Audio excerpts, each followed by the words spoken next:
When a pregnant waitress is hunted down by the Mafia kingpin she tried to escape, she discovers the deadliest trap wasn't his obsession.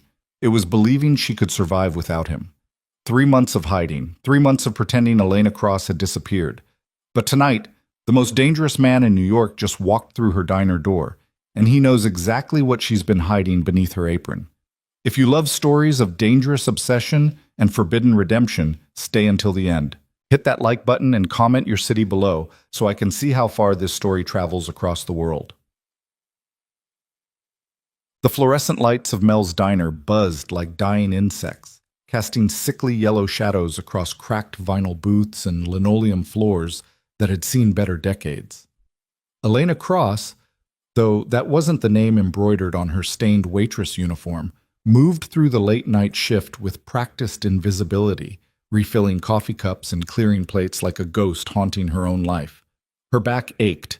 Everything ached these days. She pressed one hand against the small of her spine, the other balancing 3 plates of congealed meatloaf and soggy fries. The diner smelled like grease and desperation, and she'd never been more grateful for anything in her life.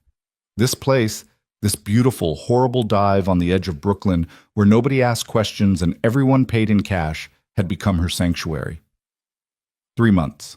92 days since she'd walked away from silk sheets and penthouse views, from a world of violence wrapped in Armani suits and blood-soaked power. 92 days since she'd abandoned the only man who'd ever truly terrified her. The only man she'd ever truly loved. "Lydia, table 6 needs ketchup." Mel's gravelly voice cut through her thoughts. The owner, a barrel-chested man with tattoos creeping up his neck and a past he never discussed, had hired her without checking references. She suspected he recognized a fellow runner when he saw one. "On it," she called back, her voice still carrying traces of the polish she'd tried so hard to shed. 3 months of trying to sound like she belonged here, like she'd always been nobody special. She caught her reflection in the scratched mirror behind the counter. Mousy brown hair, dyed in a gas station bathroom with cheap box color that had stained the sink, replaced the honey blonde waves that had once spilled across Egyptian cotton pillowcases. Oversized uniform shirts hid the slight swell of her belly, though she didn't know how much longer that would work. Dark circles shadowed her eyes, testament to nights spent sleeping on a lumpy mattress in a studio apartment where the radiator clanked and the neighbors screamed through paper-thin walls. She looked nothing like the woman who'd once stood beside Adrian Romano at charity galas, dripping in diamonds she'd been too naive to realize were chains. The bell above the door chimed. Elena didn't look up. It was 11:47 p.m. on a Tuesday, just the usual crowd of insomniacs, night shift workers, and people with nowhere else to go. She grabbed the ketchup bottle and headed toward table 6. "Lydia, we got a suit at booth 7, Mel muttered as she passed. "Looks lost. Probably took a wrong turn from Manhattan." Something cold slithered down her spine. Suits didn't wander into Mel's diner. Not the kind from Manhattan. Not at midnight. Don't look. Just keep moving. But her body betrayed her, turning toward booth 7 like a compass finding true north. The ketchup bottle slipped from her fingers. It hit the floor with a wet splatter, red sauce exploding across the already stained linoleum, but Elena didn't see it, didn't hear it, didn't breathe. Because Adrian Romano sat in booth 7, perfectly still, perfectly composed, in a charcoal suit that probably cost more than she'd make in 5 years of slinging hash. His dark hair was immaculately styled, his jaw sharp enough to cut, and his eyes, those devastating amber eyes that had once looked at her like she was his entire world, fixed on her with the intensity of a predator who'd finally cornered his prey. He didn't smile, didn't move, just watched her with that terrible, beautiful stillness that had always preceded violence, or passion, sometimes both. Elena, her real name, spoken in that voice like smoke and sin, like whiskey poured over gravel. It cut through the diner's chaos, the sizzle of the grill, the murmur of conversation, the clatter of dishes, and the entire world narrowed to just that single word. Elena. Not Lydia, not the ghost she'd been pretending to be. Her legs refused to move. Her lungs refused to fill. The man she'd run from had found her, and every carefully constructed lie crumbled to dust. "You gonna clean that up, or what?" A customer's annoyed voice barely registered. Adrian's gaze flicked to the ketchup spreading across the floor, then back to her face. One dark eyebrow arched slightly. We need to talk. It wasn't a request. Elena's hand dropped to her stomach, an instinctive, protective gesture she immediately regretted. Adrian's eyes followed the movement, and something flickered across his face. Something that might have been pain if Adrian Romano were capable of such human emotion. I don't know who you think I am, she said, her voice shaking, but my name is Elena Cross, 26 years old, former art history student turned, what? Waitress? His lips curved into something that wasn't quite a smile. You dyed your hair. It looks terrible. Sir, if you're harassing my staff, you need to leave. Mel appeared beside her, protective and bristling. Adrian didn't even glance at him. I'm not harassing her. I'm collecting what's mine. I'm not yours, Elena whispered. I was never yours. Liar. The word hung in the air between them, soft and devastating. Adrian stood, unfolding from the booth with the liquid grace of a panther. He was 6'3" of controlled violence, and everyone in the diner suddenly found their plates very interesting. He moved toward her, each step measured, deliberate. Elena backed up. Don't. Don't what? Don't come near you? Don't acknowledge that you ran? He kept advancing, and she kept retreating until her back hit the counter. Don't ask why you're working yourself to exhaustion in this shithole instead of sleeping in the bed where you belong. That bed was a cage. That bed, he said softly, dangerously, was the safest place in New York, and you left it to come here. His gaze swept the diner with barely concealed contempt. Do you have any idea what you've put me through? What I've put you through. Fury finally broke through her fear. You killed him, Adrian. You killed Marcus and then acted like it was nothing. He hurt you. He was my ex-boyfriend. He put his hands on you. He left bruises. Adrian's voice dropped to a lethal whisper. What the fuck did you expect me to do? Send him a strongly worded letter? I expected you to let me go when I asked. Never. The word was absolute. Final. Never, Elena. Not then. Not now. Not ever. Mel moved between them, his hand sliding towards something beneath the counter. Probably a gun. Definitely a gun. The lady asked you to leave, friend. Time to go. Adrian's smile was pure winter. I own this building. I own the building next door. I own half this fucking neighborhood. He pulled out his phone, pressed a single button, and spoke without breaking eye contact with Elena. Marcus, bring the car around. She's coming home. I'm not going anywhere with you. You're 4 months pregnant with my child. You're malnourished, exhausted, and living in a roach-infested studio with a broken lock. His jaw clenched. So yes, Elena, you are absolutely coming with me, even if I have to carry you out of here myself. The diner went silent. Elena's world tilted. How did I know? About the baby? Something raw and wounded flashed in his eyes. Did you really think I wouldn't have you followed? That I wouldn't know the moment you walked into that clinic and then walked out without going through with it? That I wouldn't track every breath you've taken since you ran from me? Tears burned her eyes. You had no right. I had every right. You're carrying my child. He stepped closer, and she could smell his cologne, that same dark, expensive scent that used to cling to her skin. My son or daughter is growing inside you while you poison yourself with diner food and work 16-hour shifts. Tell me, Elena, what happens when you collapse? When some bastard follows you home to that apartment with the broken lock? Who protects you then? I protect myself. Like you protected yourself from Marcus? The name was venom on his tongue. Like you protected yourself when Valeria Conti had her people corner you in that alley last month. Elena froze. What? You didn't know? Adrian's laugh was bitter. Of course you didn't, because I handled it. Like I handle everything. My men have been keeping you safe since the day you ran, even though you hate me for it. I don't hate you. The confession slipped out before she could stop it. No? He reached for her, his hand cupping her face with surprising gentleness. Then why did you leave? Because I love you. Because loving you is like loving a hurricane. Because I can't be the person you need me to be. But the words stuck in her throat. Behind Adrian, the diner door opened. 3 men in dark suits entered, and Elena recognized Marcus, Adrian's head of security, built like a tank and twice as deadly. "Boss," Marcus said quietly, "we need to move. Conti's people are circling." Adrian's hand dropped from Elena's face, his entire demeanor shifting from tender to lethal in a heartbeat. "How many?" "6 that we've spotted, maybe more." "Valeria sent people here?" Elena's voice rose. "Why would she—" "Because she wants what you have." Adrian's eyes never left hers. "She wants me, and she knows the fastest way to destroy me is to hurt you." "That's insane. We're not even together anymore. Do you think that matters? You ran from me, and the entire underworld knows it. They see weakness, opportunity." His hand found hers, and she hated how right it felt. "Valeria orchestrated Marcus's death to frame you, to force me into a war that would end with me marrying her to stop the bloodshed. She expected me to trade you for peace." Elena's blood ran cold. "What?" "Your ex-boyfriend didn't die because I'm a jealous monster, though I am that too. He died because Valeria paid him to hurt you, to give me a reason to act, to create a crime she could pin on you." Adrian's grip tightened. "You were bait, Elena. The whole thing was a setup." The room spun. "You're lying."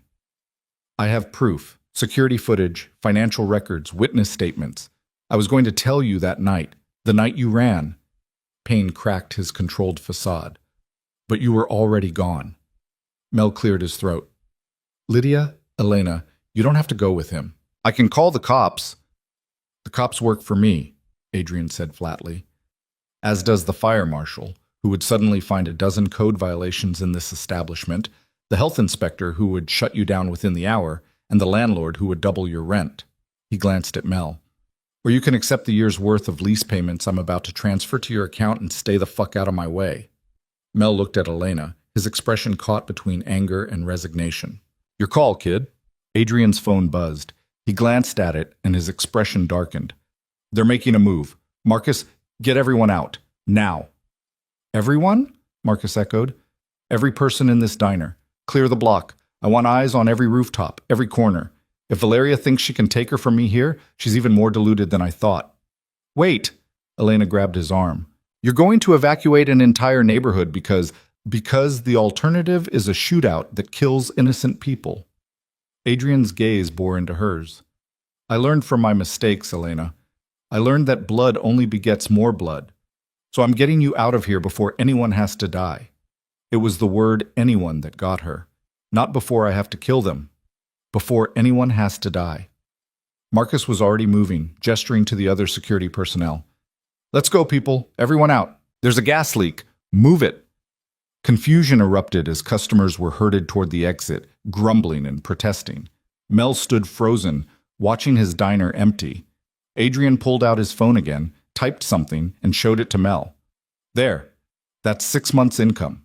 Take your staff somewhere safe and don't come back until I tell you it's clear." Mel stared at the screen, then at Elena. "You sure about this?"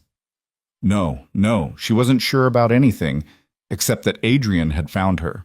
And somewhere deep in her bones, beneath the fear and anger and betrayal, she felt relief.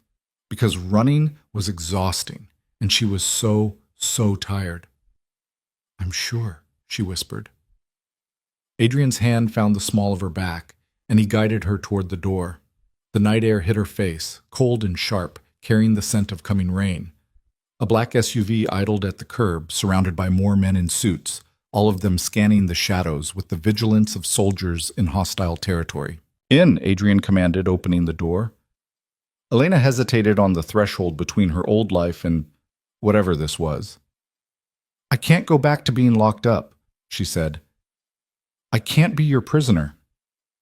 "You were never my prisoner." His voice was rough.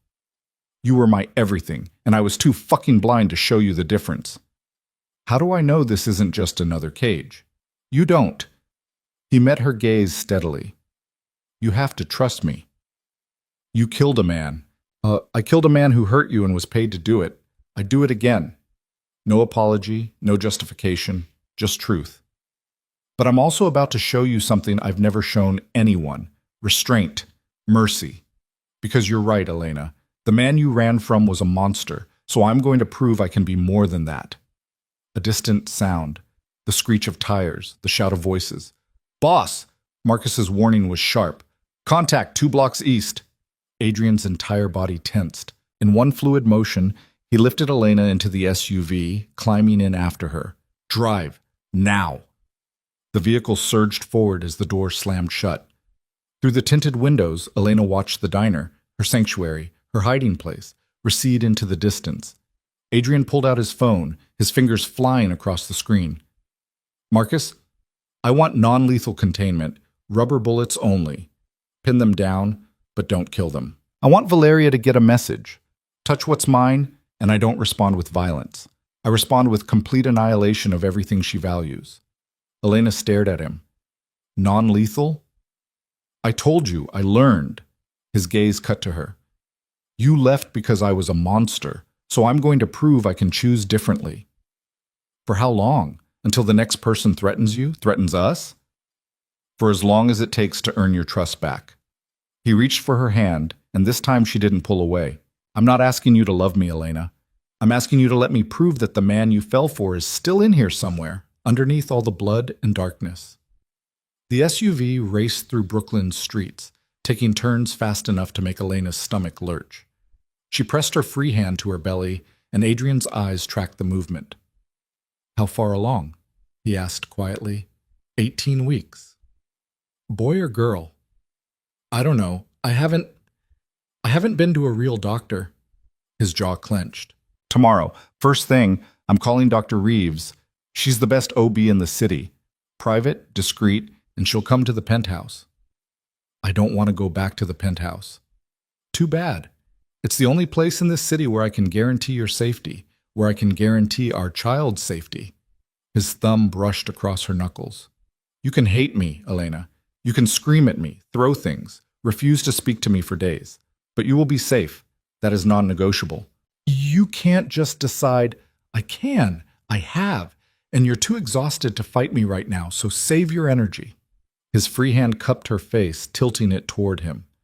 When was the last time you slept more than 4 hours? When was the last time you ate a meal that wasn't leftovers from the diner? She couldn't answer, couldn't remember. Adrian's expression softened in a way that made her chest ache. Let me take care of you. That's all I'm asking. Let me feed you, keep you safe, make sure our baby has everything they need. If you still want to leave after that, He swallowed hard. I'll let you go. Liar, she whispered, throwing his earlier word back at him. His smile was sad. Yeah, I am. The SUV pulled into an underground parking garage, descending into levels of security that probably violated several building codes. Armed guards nodded as they passed, their expressions carefully neutral. Elena's heart hammered. How many people do you have working for you? Enough. That's not an answer. 200 directly, another 500 indirectly. More if you count the legitimate businesses. He helped her out of the vehicle, his hand steady on her elbow. The Romano family doesn't just run crime, Elena. We run construction, real estate, shipping, restaurants. My grandfather built an empire. My father expanded it. I've been trying to refine it. Refine it? You're a criminal. I'm a lot of things. Criminal is definitely on the list. They walked toward a private elevator, and Adrian pressed his thumb to a biometric scanner. But I'm also a businessman, a philanthropist, believe it or not, and now, apparently, a father. The elevator doors opened to reveal mirrors and soft lighting. It was absurd, riding in an elevator with the man who'd turned her life into chaos while their unborn child grew between them. Elena caught her reflection. She looked terrible, exhausted, defeated. Adrian's reflection stood behind hers, tall and powerful, and for just a moment, she saw them as they used to be. Before the fear, before the running, before she'd realized that loving Adrian Romano meant choosing between her freedom and her heart. I missed you, he said quietly. Every day, every hour. I tore this city apart looking for you. You found me. I always would have. You have to know that. The elevator climbed. You could run to the ends of the earth, Elena, and I would follow. Because you're mine. You've been mine since the moment you walked into that gallery opening and insulted my art collection.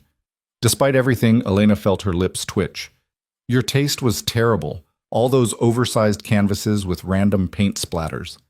I bought every piece you recommended after that. I know, I saw them at the penthouse.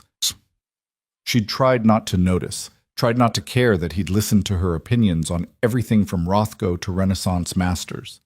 The elevator doors opened directly into the penthouse, 60 floors above Manhattan, with views that stretched to the horizon. Floor-to-ceiling windows overlook Central Park, the city lights glittering like scattered diamonds. Elena had forgotten how beautiful it was, how much she'd loved watching sunrise from that balcony, coffee in hand, feeling like she could touch the sky. Your room is ready, Adrian said. Your clothes are still there. I haven't touched anything. My room? She turned to face him. You said I wasn't a prisoner. You're not. But I'm also not assuming you want to share my bed. Pain flickered across his features. Though the offer is open, always. A woman in her 50s appeared from the kitchen. Rosa, the housekeeper who'd always snuck Elena extra cookies and asked about her day. Her face lit up when she saw Elena.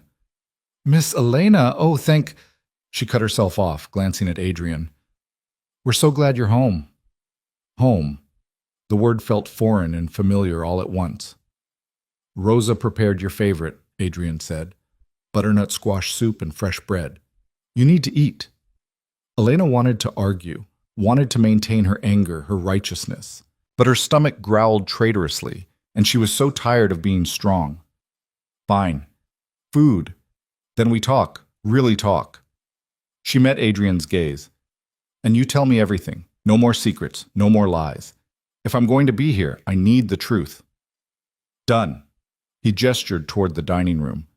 But you eat first. You look like you're about to collapse. Rosa fussed over her, settling her into a chair and immediately ladling soup into a bowl.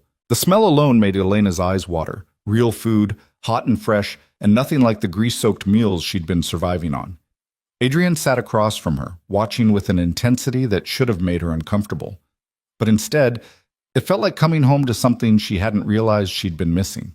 She ate in silence, and he let her, understanding somehow that she needed this moment, needed to feel safe enough to lower her guard and just be. When the bowl was empty, and then a second bowl, Rosa brought out warm bread with honey butter, and Elena devoured that too.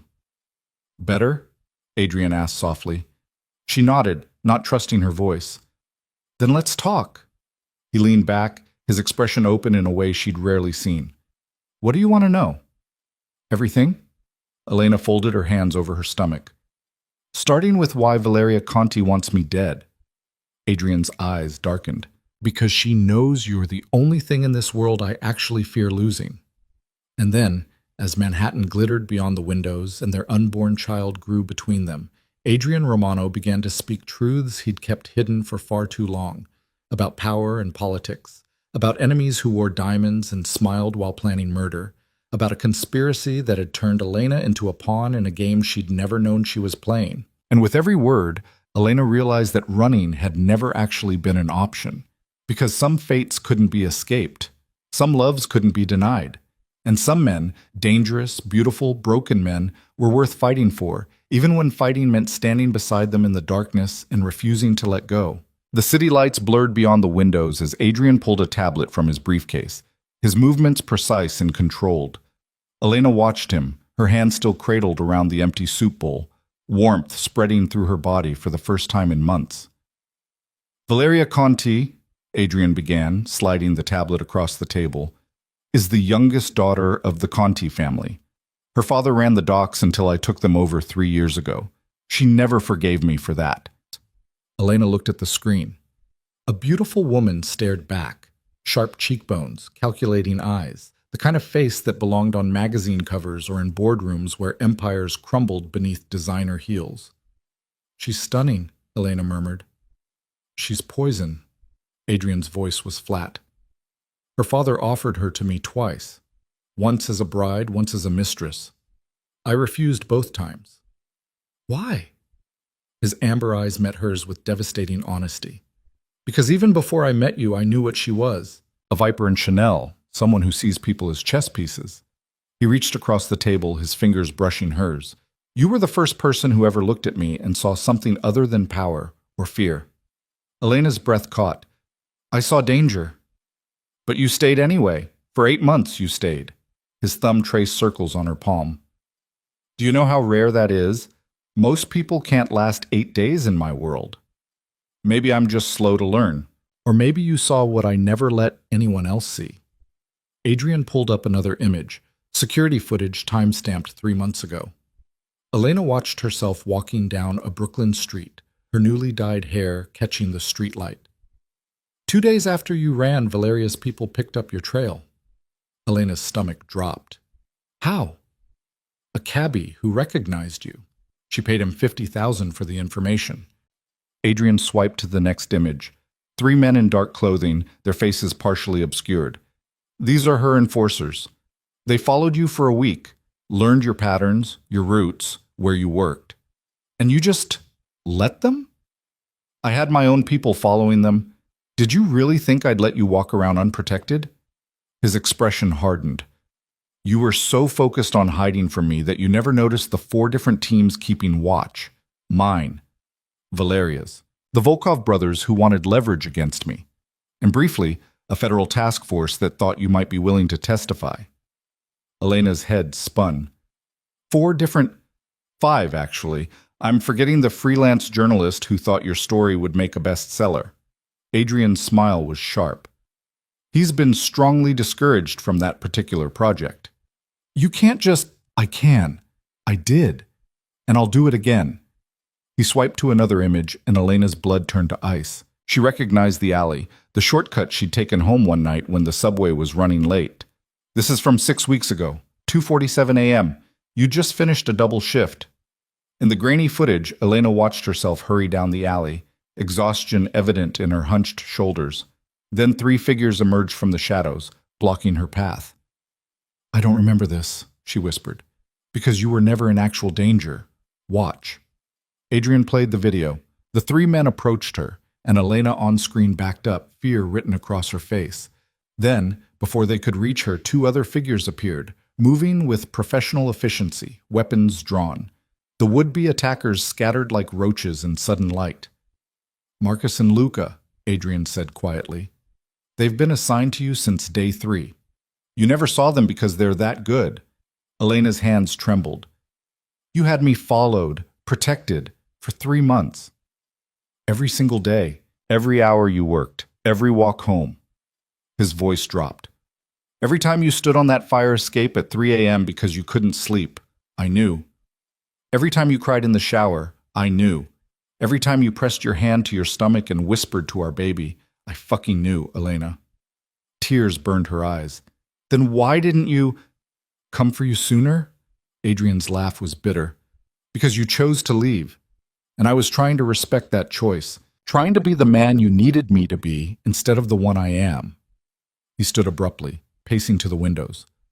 But when Valeria's people cornered you in that alley, when I saw how close I came to losing you both, I realized that respect was just another word for cowardice.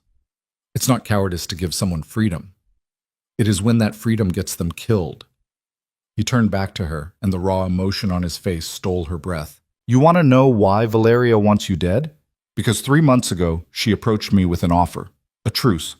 Her hand in marriage in exchange for ending the territorial wars, for combining our family's power. Elena's chest constricted. What did you say? I told her I'd rather burn every asset I own than touch her, that I belonged to someone else, even if that someone hated me. His jaw clenched. She didn't take it well. Started asking questions, found out about you, about us.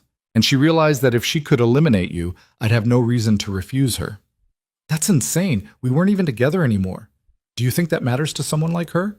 She saw you as an obstacle, so she orchestrated a plan. Adrian pulled up more files, financial records, phone transcripts, damning evidence arranged in chronological order. She contacted Marcus, your ex. Elena flinched at the name.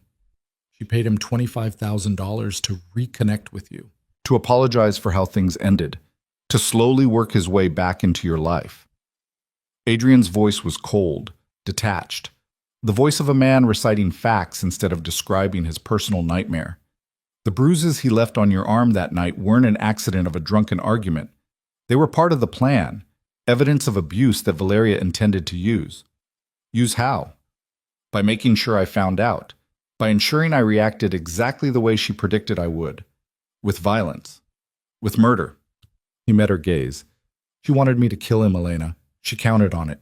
Because in our world, that kind of public execution sends a message. It starts wars. And she had already positioned herself as the peacemaker, the solution to the chaos she created. Elena's mind raced back to that night. Marcus showing up drunk at the penthouse, the fight that had escalated, Adrian's face when he'd seen the finger-shaped bruises on her skin. She'd thought it was possessiveness, jealousy. She'd never imagined it was part of someone else's chess game. You said you had proof, she managed. Adrian pulled up a video file. This is from Marcus's apartment, recorded 2 days before he contacted you. Watch. On the screen, Marcus sat across from a woman Elena now recognized as Valeria. The audio was crystal clear. 25,000 now, 25 when it's done. Valeria's voice was crisp, businesslike. All you have to do is make contact with Elena Cross. Apologize. Tell her you've changed. Then escalate one of your encounters. Nothing that will seriously hurt her, but enough to leave visible marks. And Romano will kill me for it. Marcus's voice held fear. Probably. But your family will be set for life. I'll personally ensure your mother's medical bills are covered. Your sister's college tuition paid. All of it. Valeria smiled. You're dying anyway, Marcus. The cancer is stage 4. At least this way your death means something. Elena's hand flew to her mouth. He was dying? Pancreatic cancer. 6 months to live, maybe less. Adrian's expression was granite. She found a dead man and convinced him to play one last role.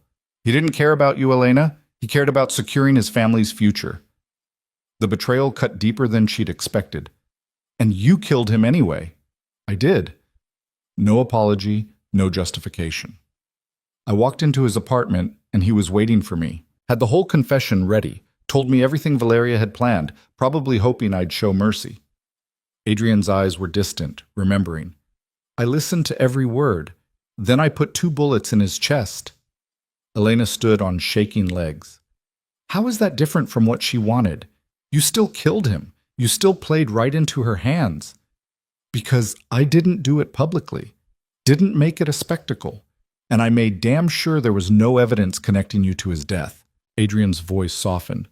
Then I went to war with Valeria quietly.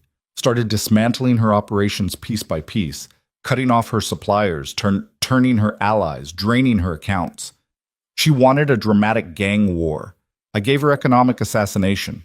That's still violence, still crime, I know. He moved closer, and she could smell his cologne, could feel the heat radiating from his body. But it was controlled violence, strategic, the kind that doesn't spill civilian blood or make headlines. I learned that from you. From me? You always said I had a choice. That power didn't have to mean brutality. His hand cupped her face with heartbreaking gentleness. So I chose differently. For you. Even when you weren't there to see it. Elena wanted to pull away, wanted to maintain her anger, her moral high ground. But she was exhausted and pregnant, and standing in front of the only man who'd ever looked at her like she was worth rewriting the rules for. Why didn't you tell me? She whispered. That night before I ran, why didn't you explain about Valeria, about Marcus being paid? I tried. I came to your room with all of this evidence, ready to lay it out. But you were already packing. Pain cracked his voice. And you looked at me with such fear, such disgust. I realized that nothing I said would matter. You'd already decided I was a monster. You killed someone. I did. And I'd do it again to protect you. His thumb brushed away a tear she hadn't realized had fallen. That's what you don't understand, Elena. I'm not a good man trying to be better. I'm a bad man trying to be good enough for you. There's a difference. Before she could respond, his phone buzzed. Adrian glanced at it, his expression darkening. Valeria knows you're here. She's requesting a meeting. Absolutely not. Not with you. With me. He showed her the message. Tomorrow night, neutral ground. She wants to discuss terms. What kind of terms? The kind where she pretends she's willing to back off if I give her what she wants. Adrian's smile was predatory. But I'm not giving her a damn thing. I'm going to end this, permanently. Fear spiked through Elena's chest. You mean kill her? I mean destroy her. There's a difference. He pulled up another file, this one thick with documentation. Valeria built her power on her father's name and old alliances. But she's been sloppy, greedy. I have evidence of embezzlement from the Conti family accounts, proof that she's been skimming from her own father's operations. The old man is traditional. Family loyalty is everything. If he finds out his favorite daughter has been robbing him blind, he'll disown her, Elena finished. At minimum. At maximum, he'll do what our world does to thieves and traitors. Adrian's eyes were cold. She'll lose everything. Her name, her protection, her power. She'll become nobody. And then she'll leave the city or die trying to stay. Either way, she'll never threaten you again. It was brutal, calculating, absolutely ruthless. It was also probably the most merciful thing Adrian could do. You're not going to kill her, Elena said slowly, testing the words. No, I'm going to make her wish I had. He set the phone down. Is that better? Does that make me less of a monster in your eyes? I don't know what it makes you. Elena pressed her hand to her stomach, feeling the slight flutter that might have been movement or might have been her imagination.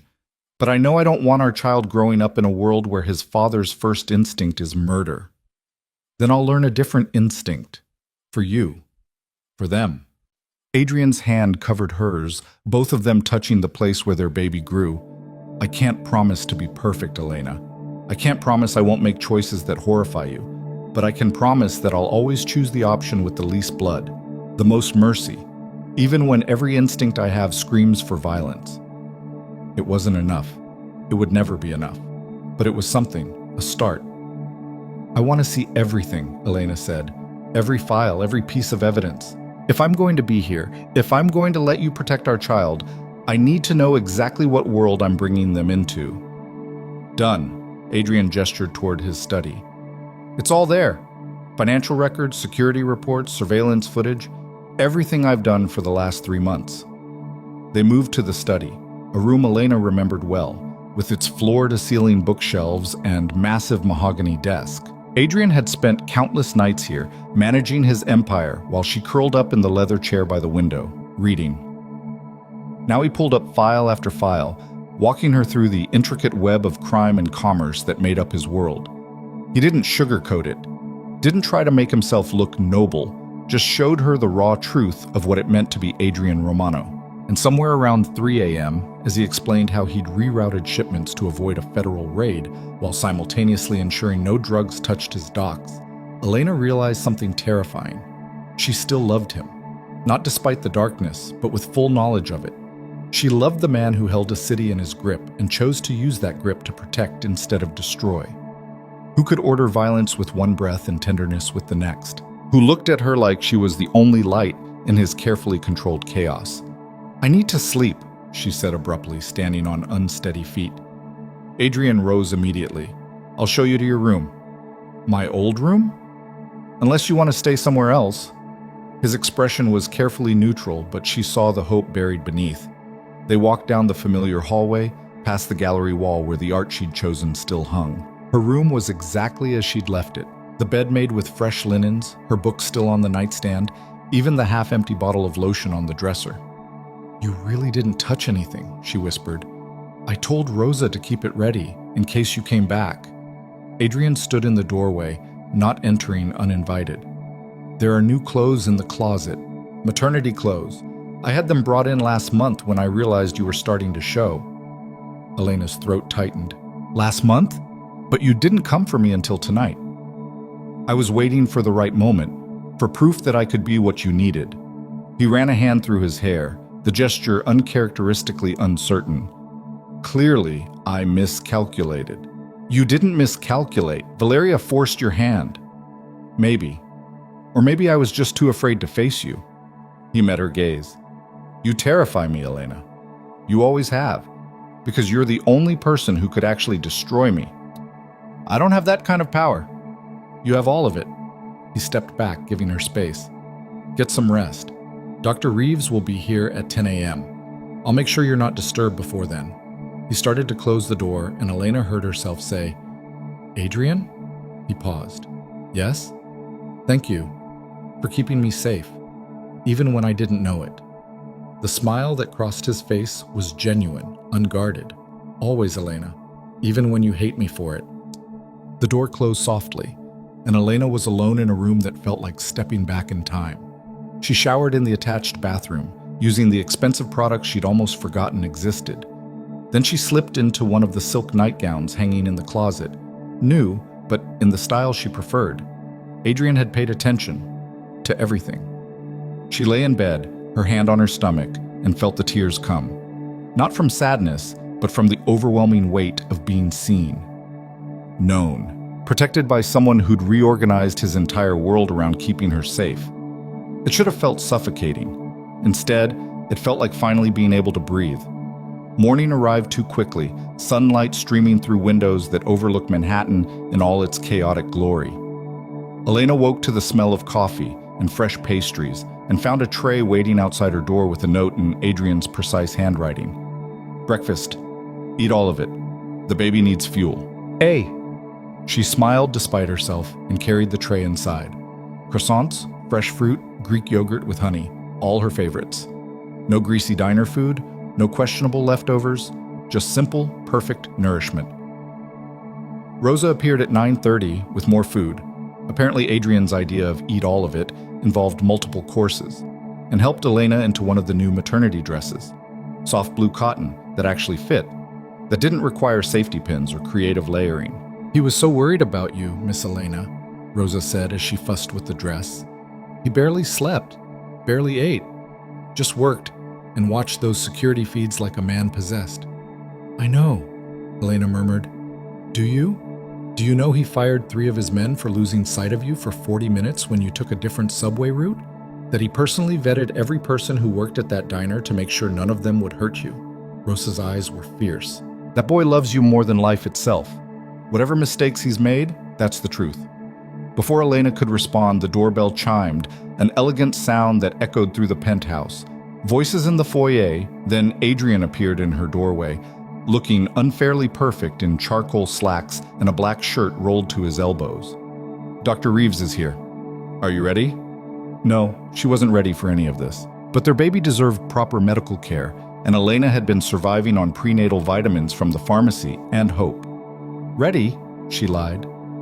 Dr. Reeves was a warm woman in her 50s with kind eyes and capable hands. She set up in one of the guest rooms that Adrian had apparently converted into a medical suite, complete with an ultrasound machine, examination table, and enough equipment to run a small clinic. Mr. Romano is very thorough, Dr. Reeves said with a knowing smile. Shall we see how the baby is doing? Elena lay back on the table, her heart hammering. Adrian stood beside her, his hand finding hers without hesitation. Are you the father? Dr. Reeves asked. Yes, Adrian said, his voice rough with emotion. First child? Yes. Congratulations to you both. Dr. Reeves spread the cold gel on Elena's stomach. Let's take a look. The ultrasound screen flickered to life, and suddenly there was a shape, a tiny human, curled and perfect, floating in its own small universe. There's your baby, Dr. Reeves said softly. Measuring right on track for 18 weeks. Good, strong heartbeat. Hear that? The sound filled the room, a rapid, rhythmic whooshing that was the most beautiful thing Elena had ever heard. Adrian's hand tightened on hers. When she glanced at him, his eyes were fixed on the screen with an intensity that bordered on reverence. And when Dr. Reeves asked if they wanted to know the sex, he looked at Elena with a silent question. Yes, Elena whispered. We want to know. Dr. Reeves moved the wand, studying the screen. Congratulations, you're having a boy. A son. She was carrying Adrian Romano's son. Elena watched Adrian's face crumble and rebuild in the space of a heartbeat. Watched him press his free hand to his mouth, shoulders shaking with silent emotion. The most dangerous man in New York, undone by the sight of his child on a grainy screen. A boy, he managed, his voice wrecked. A healthy boy, Dr. Reeves confirmed. All measurements look good. Elena, you're a bit underweight, and I'd like to see you eating more regularly, but overall the baby is thriving. The examination continued blood pressure, weight, dietary recommendations. Adrian absorbed every word like gospel, his hand never leaving Elena's.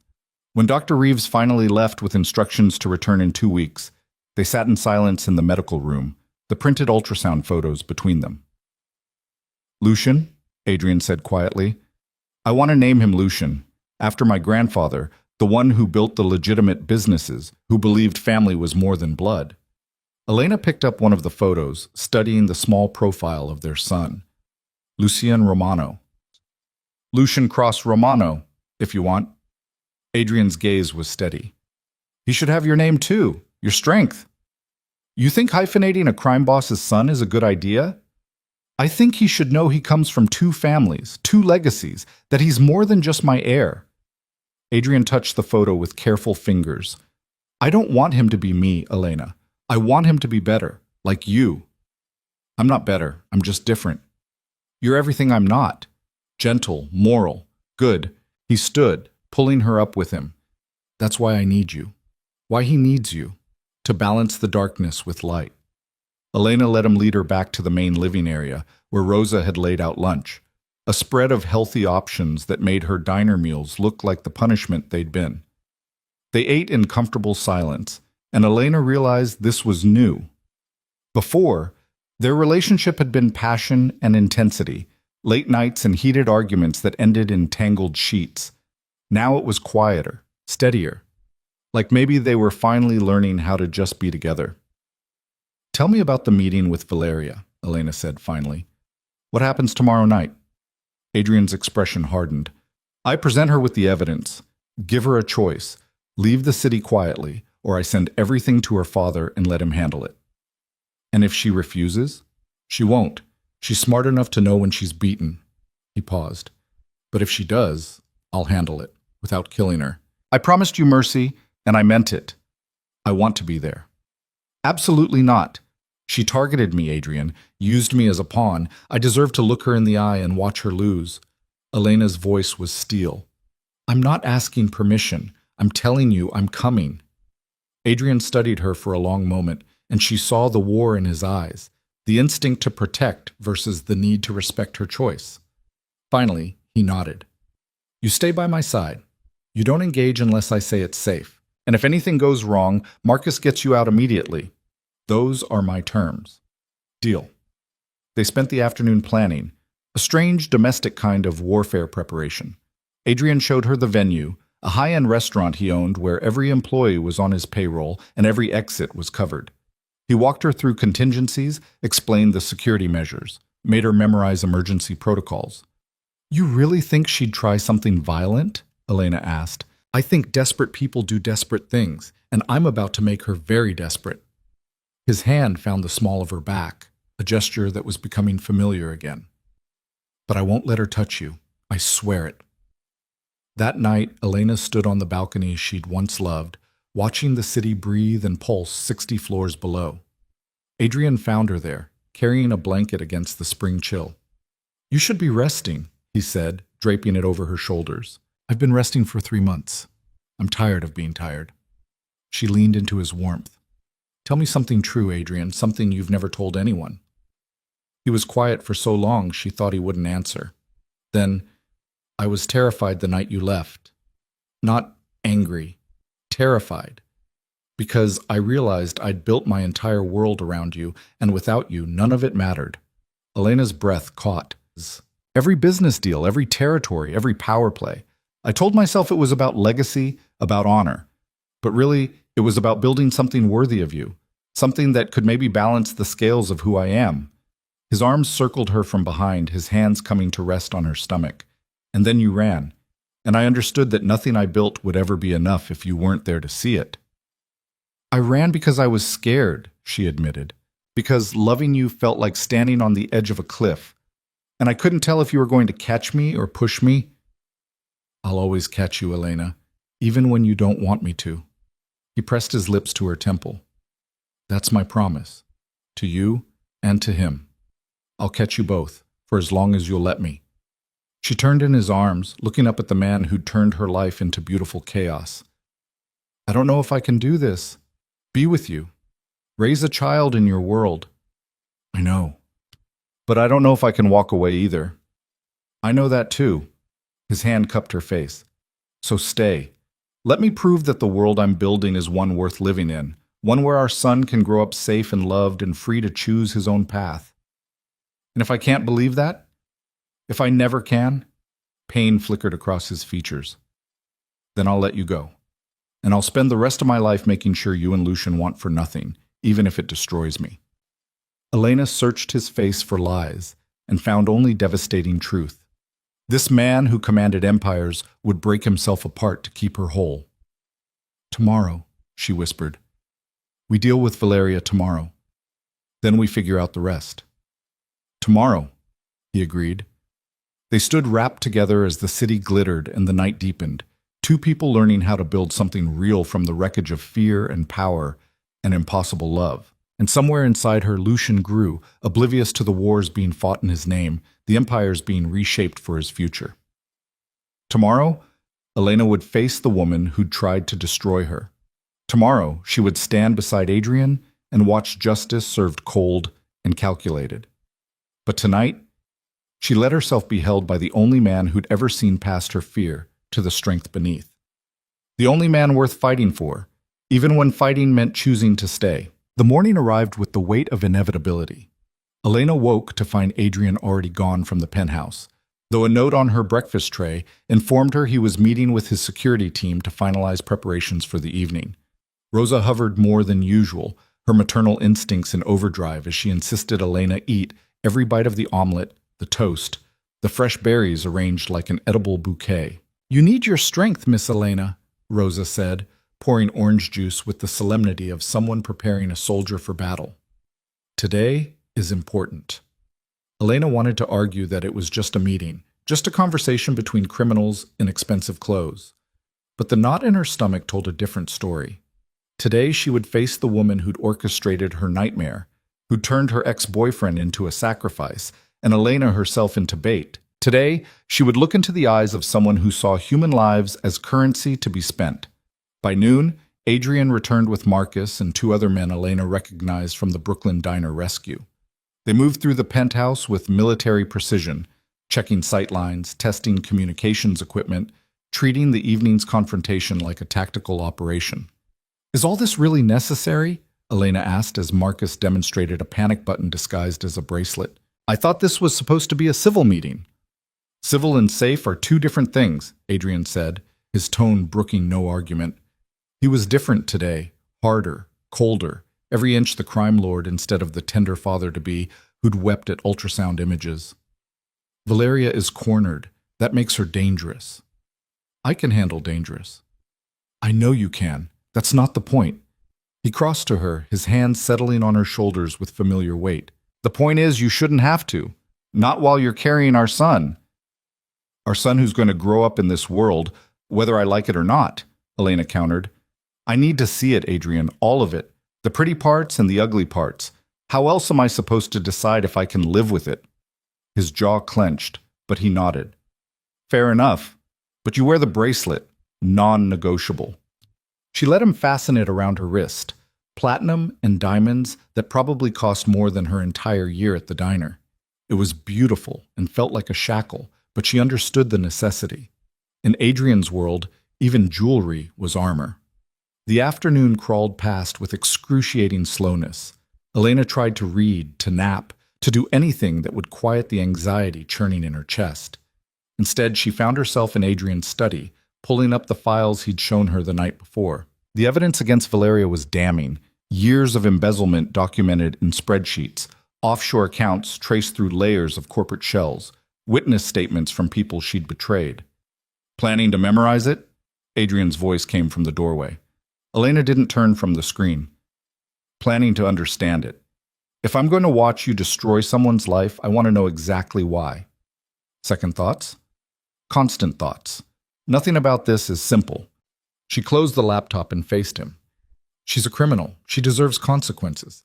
But so are you, Adrian. The difference is you have the power to deliver those consequences, and she doesn't.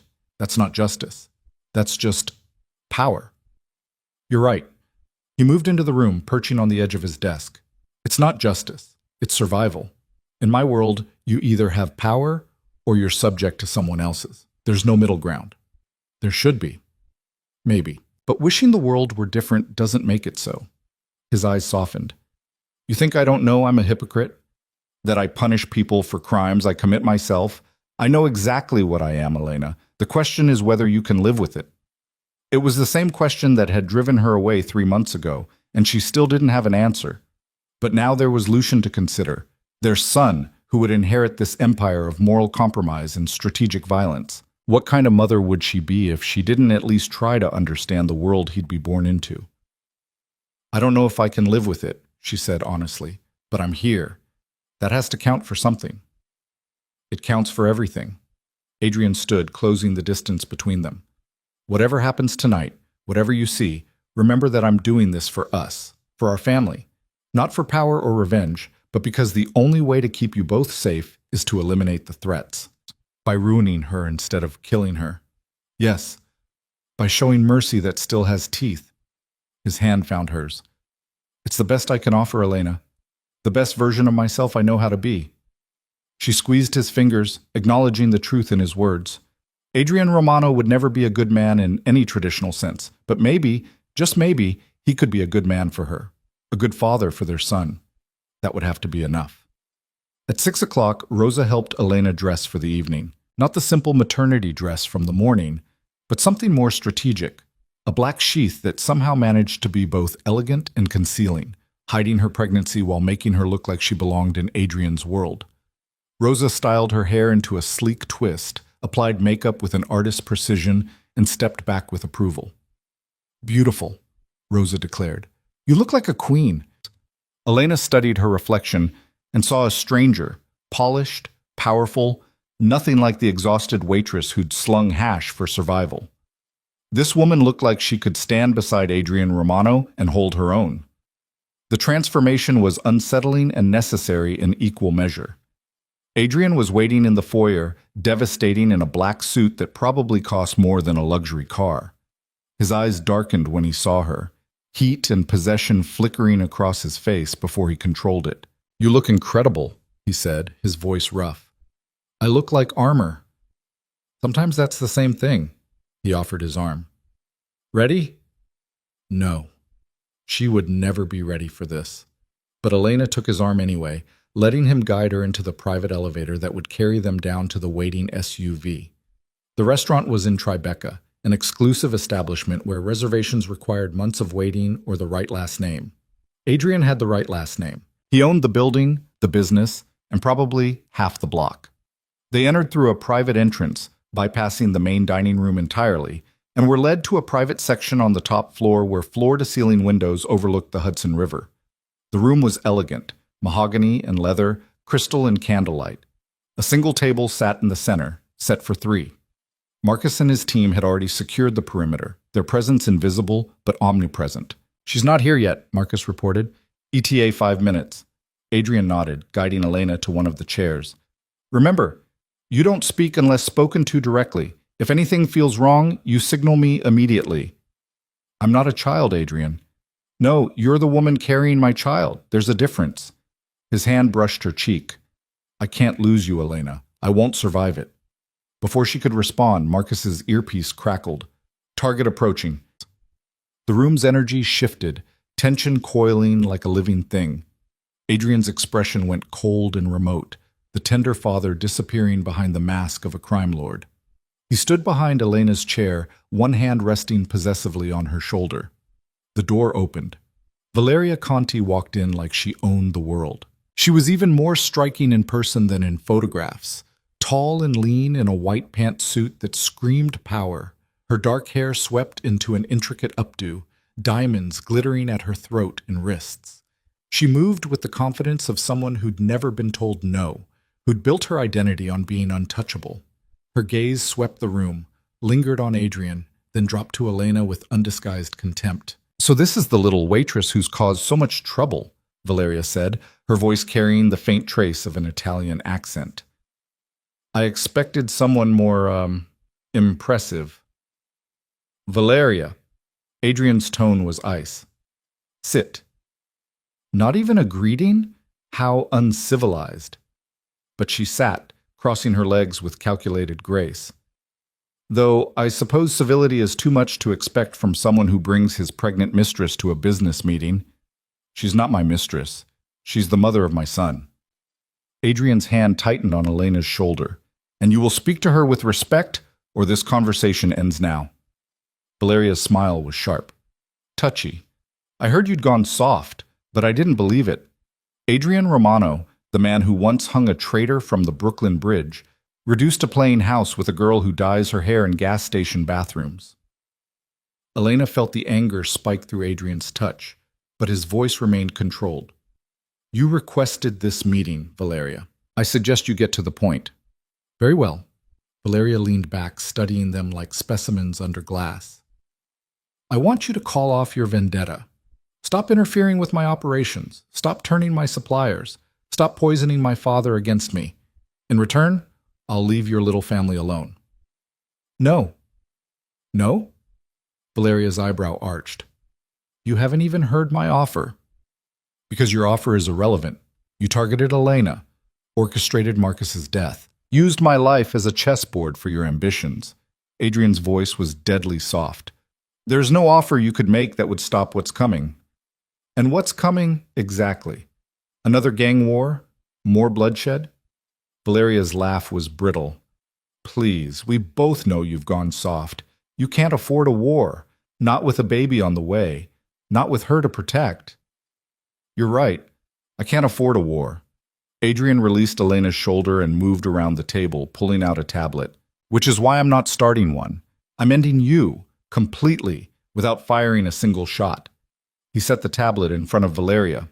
Her expression remained cool, but Elena saw the moment fear flickered in her eyes as she read the screen. $18 million, Adrian said conversationally. That's how much you've embezzled from your father's accounts over the last 5 years. 18 million that you've funneled through offshore accounts, shell corporations, and strategic investments that somehow only benefit you. Valeria's face paled. That's a lie. It's meticulously documented truth. Every transaction traced, every account linked, every penny accounted for. Adrian pulled up another file. Then there's the matter of the shipment you redirected last month. The one that was supposed to go to your father's warehouses, but somehow ended up in your private storage facility in Queens. 40 kilos of heroin that officially doesn't exist. You can't prove, I can prove everything, because you were arrogant enough to think your father would never question his favorite daughter, that you could steal from the family and no one would notice. Adrian's smile was vicious. I noticed, and I've spent 3 months building a case that even your father can't ignore. Elena watched Valeria's composure crack, piece by careful piece. This was Adrian at his most dangerous, not violent, not brutal, but ruthlessly efficient. He wasn't destroying her body. He was destroying her identity, her power, everything she'd built her life on. What do you want?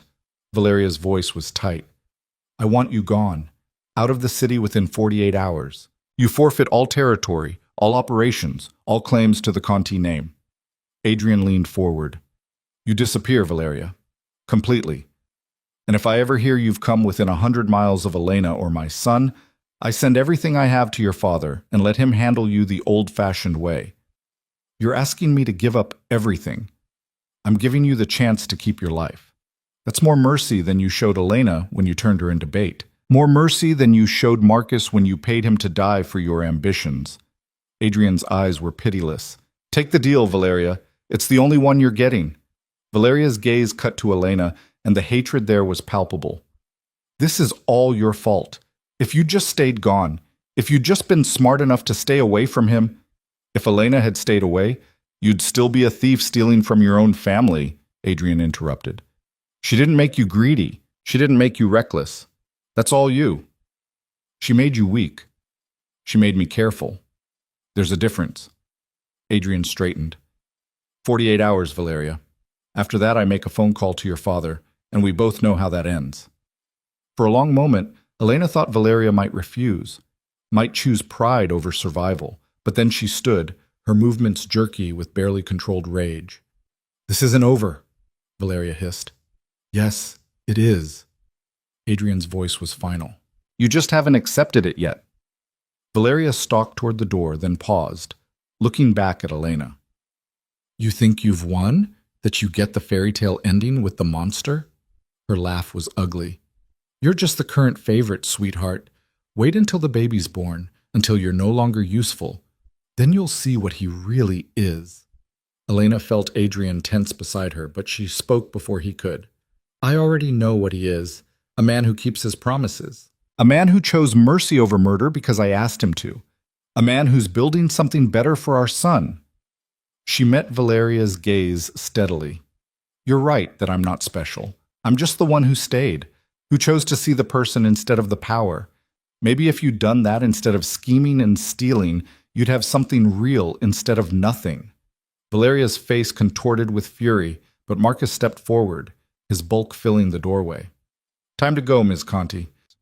She left with her head high, but Elena saw the defeat in her shoulders, the knowledge that she'd been outmaneuvered by someone she'd dismissed as irrelevant. The door closed behind her, and the room's tension released like a breaking wave. Adrian moved immediately to Elena, his hands framing her face. Are you all right? Did she hurt you? I'm fine, better than fine. Elena's heart was racing, adrenaline singing through her veins. Is it really over? Just like that? Just like that. She'll run. She has no choice. Adrian pressed his forehead to hers. By tomorrow night, she'll be on a plane to somewhere far away and we'll never have to think about her again.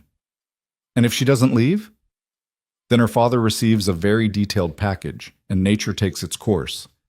Adrian's smile was grim. But she'll leave. Valeria's many things, but she's not stupid. She knows when she's beaten.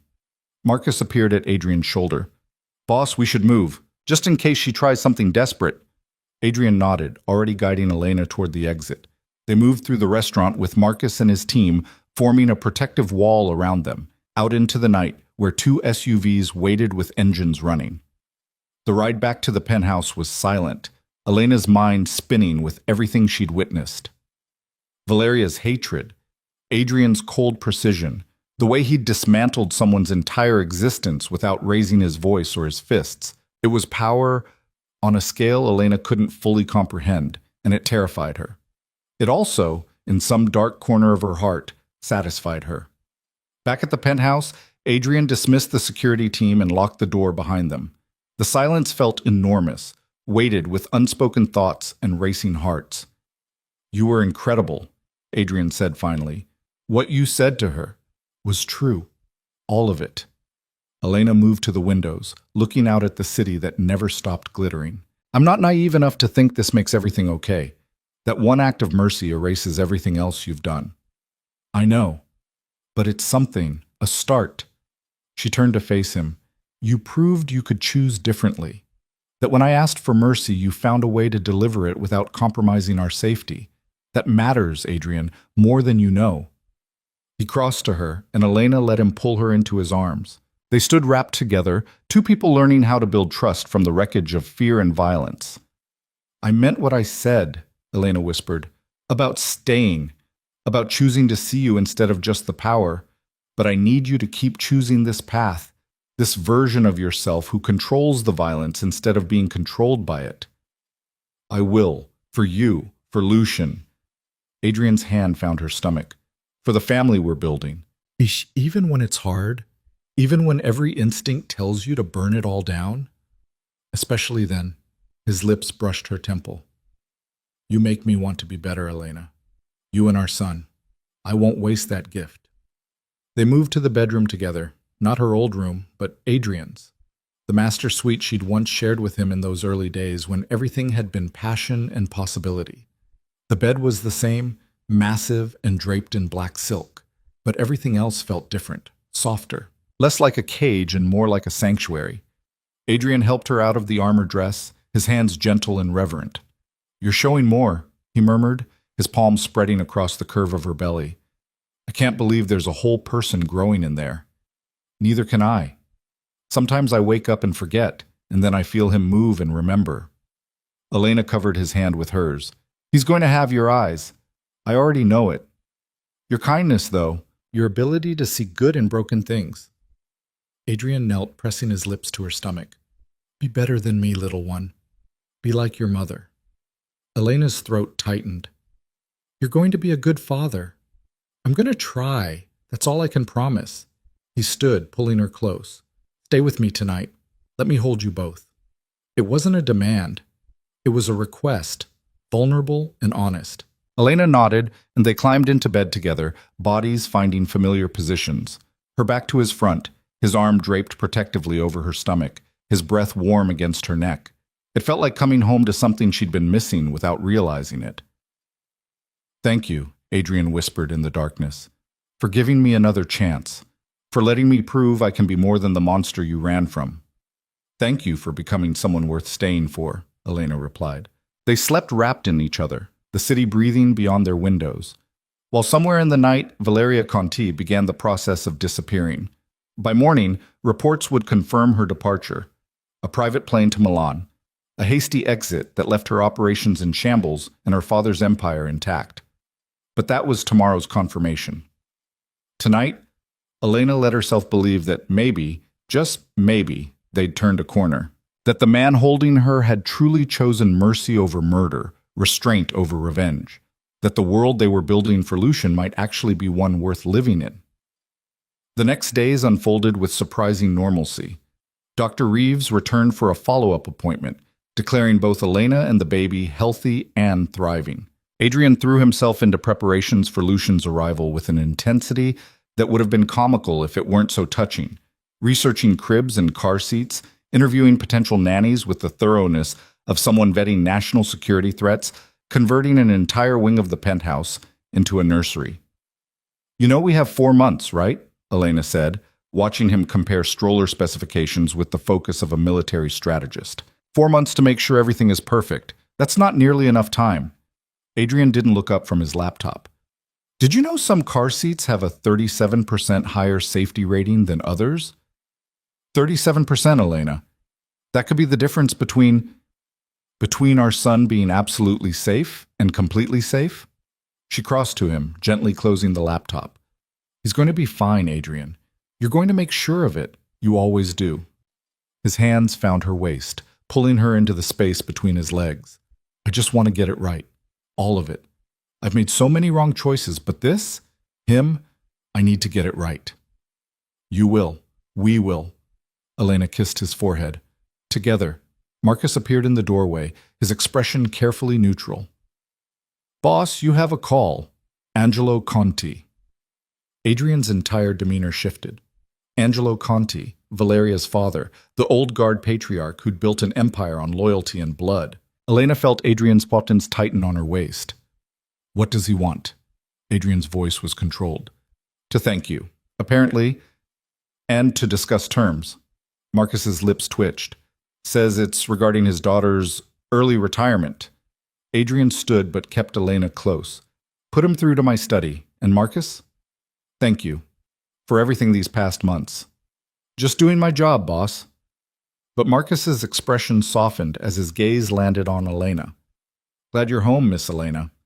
After Marcus left, Adrian guided Elena toward his study. You don't have to be there for this. I want to be. If we're doing this together, then I need to see all of it, even the parts that make me uncomfortable. He studied her face, then nodded. Together, then. In the study, Adrian activated the video call. Angelo Conti's weathered face filled the screen, an old man with sharp eyes, and the bearing of someone who'd commanded respect for decades. Adrian, Angelo's voice was gravelly, and this must be Elena. I've heard much about you, young lady. Mr. Conti, Elena managed, her voice steady despite her racing heart. My daughter has left the country, Angelo said without preamble. She will not be returning. I want you to know that I appreciate your discretion in this matter. Adrian's expression remained neutral. I assume you've seen the evidence. I have, and I am deeply ashamed that my own blood would betray the family in such a manner. Angelo's jaw clenched. Valeria has been removed from all business operations. Her accounts have been frozen. She will live, but she will live with nothing. That seems fair, Adrian said carefully. It is more than fair. It is mercy I would not have shown to anyone else's child. Angelo's gaze sharpened. You could have started a war, Adrian. Could have used my daughter's crimes to justify taking everything I've built. Instead, you gave me the truth and let me handle it. Why? Adrian's hand found Elena's. Because I'm building something different now. A legacy that my son can be proud of. That means choosing stability over chaos, peace over war. A son. Angelo's expression softened fractionally. Congratulations. There's nothing more important than family, nothing worth more protecting. I'm learning that. See that you remember it. The city is changing, Adrian. The old ways are dying. Men like us, we adapt or we disappear. Angelo paused. I'm retiring, effective immediately. My nephew will take over operations and he's been instructed to work with you, not against you. Consider it a debt paid. Elena felt the weight of those words. One conversation, and Adrian had gained an ally instead of an enemy, all because he'd chosen restraint over revenge. I appreciate your trust, Angelo. Don't make me regret it. Angelo's gaze cut to Elena. Take care of him, young lady. Men like Adrian, they need someone to remind them they're human, to give them a reason to choose mercy over murder. I will, Elena promised. The call ended, leaving them in silence. Did that really just happen? Elena asked. It did. Angelo Conti just handed me half the city's operations because I gave him the truth instead of a war. Adrian pulled her into his arms. This is what you've done to me, Elena. Made me see that power doesn't always mean violence, that sometimes the strongest choice is the hardest one. She pressed her face to his chest, breathing in his scent. I'm proud of you. Don't be, not yet. His voice was rough. I'm still learning how to be this version of myself, how to control the darkness instead of feeding it. Some days I want to burn the world down just to keep you safe. But you don't. That's what matters. Elena looked up at him. You choose differently, every time. The weeks that followed brought a rhythm to their lives that felt almost domestic. Elena's pregnancy progressed beautifully, her body finally healthy and nourished. Adrian attended every doctor's appointment, asked 1,000 questions, and documented everything with the dedication of someone creating a sacred record. They took walks through Central Park despite Marcus's protests, Adrian's hand never leaving the small of her back. They argued about paint colors for the nursery. Elena wanted soft blues and grays. Adrian wanted something brighter, more alive. They compromised on a combination that somehow worked perfectly. At night, they lay in bed and felt Lucian kick. Adrian's hand splayed across her stomach with wonder written across his face. He talked to their son, telling him stories about the city beyond the windows, about the empire he would inherit, about the mother who was teaching his father how to be better. You're going to love her more than me, Adrian said one night, his lips pressed to Elena's belly. And that's exactly how it should be. She's the best of both of us. He'll love you too, Elena assured him, because you're going to show him that strength doesn't mean cruelty, that power can be used to protect instead of destroy. I hope so. Adrian's eyes were distant. My father never showed me that. Never showed me anything except how to take what I wanted and destroy what threatened me. I won't do that to Lucian. He'll have choices I never did.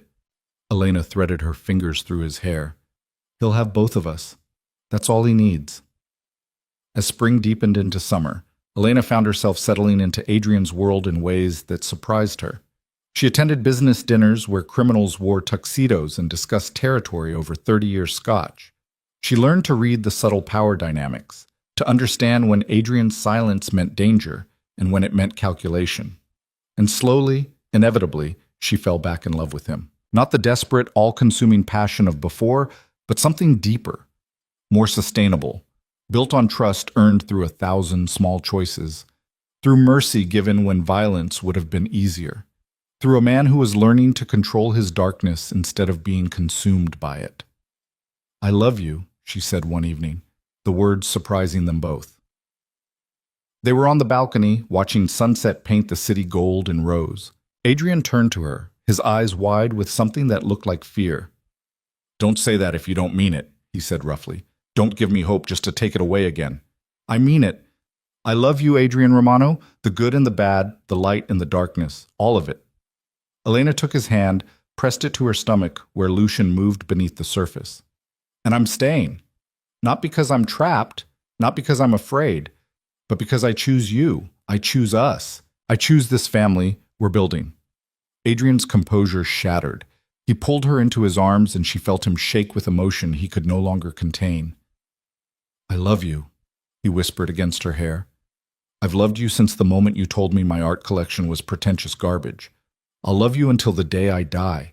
And I will spend every day of my life proving that your choice wasn't a mistake.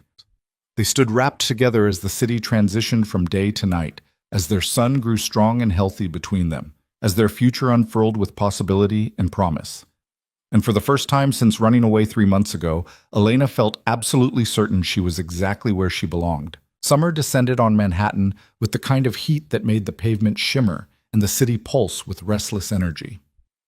Elena's pregnancy progressed into the 3rd trimester, her body transforming in ways that fascinated and terrified her in equal measure. At 32 weeks, she felt perpetually off balance. Her center of gravity shifted by the growing weight of their son. Adrian had become impossibly more protective, if such a thing were possible. He worked from home now, converting his study into a command center so he could manage his empire without leaving her side. Marcus handled the field operations while Adrian orchestrated everything from behind mahogany and monitors, his eyes constantly tracking Elena's movements through the penthouse. I can still walk by myself, Elena said one afternoon, batting away his offered hand as she navigated from the bedroom to the kitchen. I'm pregnant, not fragile. You're carrying the most precious thing in my world. That makes you both. But Adrian stepped back, giving her space while remaining close enough to catch her if needed. Dr. Reeves said you should be resting more. Dr. Reeves says a lot of things. Doesn't mean I have to follow all of them.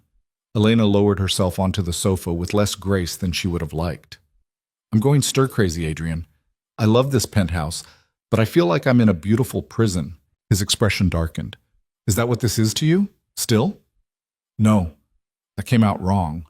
She reached for his hand, pulling him down beside her. I just mean, I need to do something other than wait. Something that makes me feel useful. You're growing our son. That's the most important thing you could possibly be doing. I know. But I'm also still me. Still the woman who has a brain and opinions and needs that go beyond prenatal vitamins and nursery colors. Elena shifted, trying to find a comfortable position. What if I want to be involved in the legitimate businesses? The real estate, the restaurants, the parts of your empire that don't require moral compromise. Adrian was quiet for a long moment, his thumb tracing circles on her palm. You want to work with me? I want to understand what our son will inherit. Want to help shape it into something he can be proud of. She met his gaze steadily. You said you were building something better. Let me help you build it. The smile that crossed his face was genuine, unguarded. I've been waiting for you to ask. I have a project I think you'd be perfect for. He pulled up files on his tablet, plans for a community center in one of the neighborhoods his family had historically controlled through fear and extortion. The proposal was surprisingly comprehensive, focusing on job training, youth programs, and family services. This is where I grew up, Adrian said quietly, showing her photos of rundown buildings and poverty-stricken blocks. My grandfather started here, built his empire by taking from people who had nothing.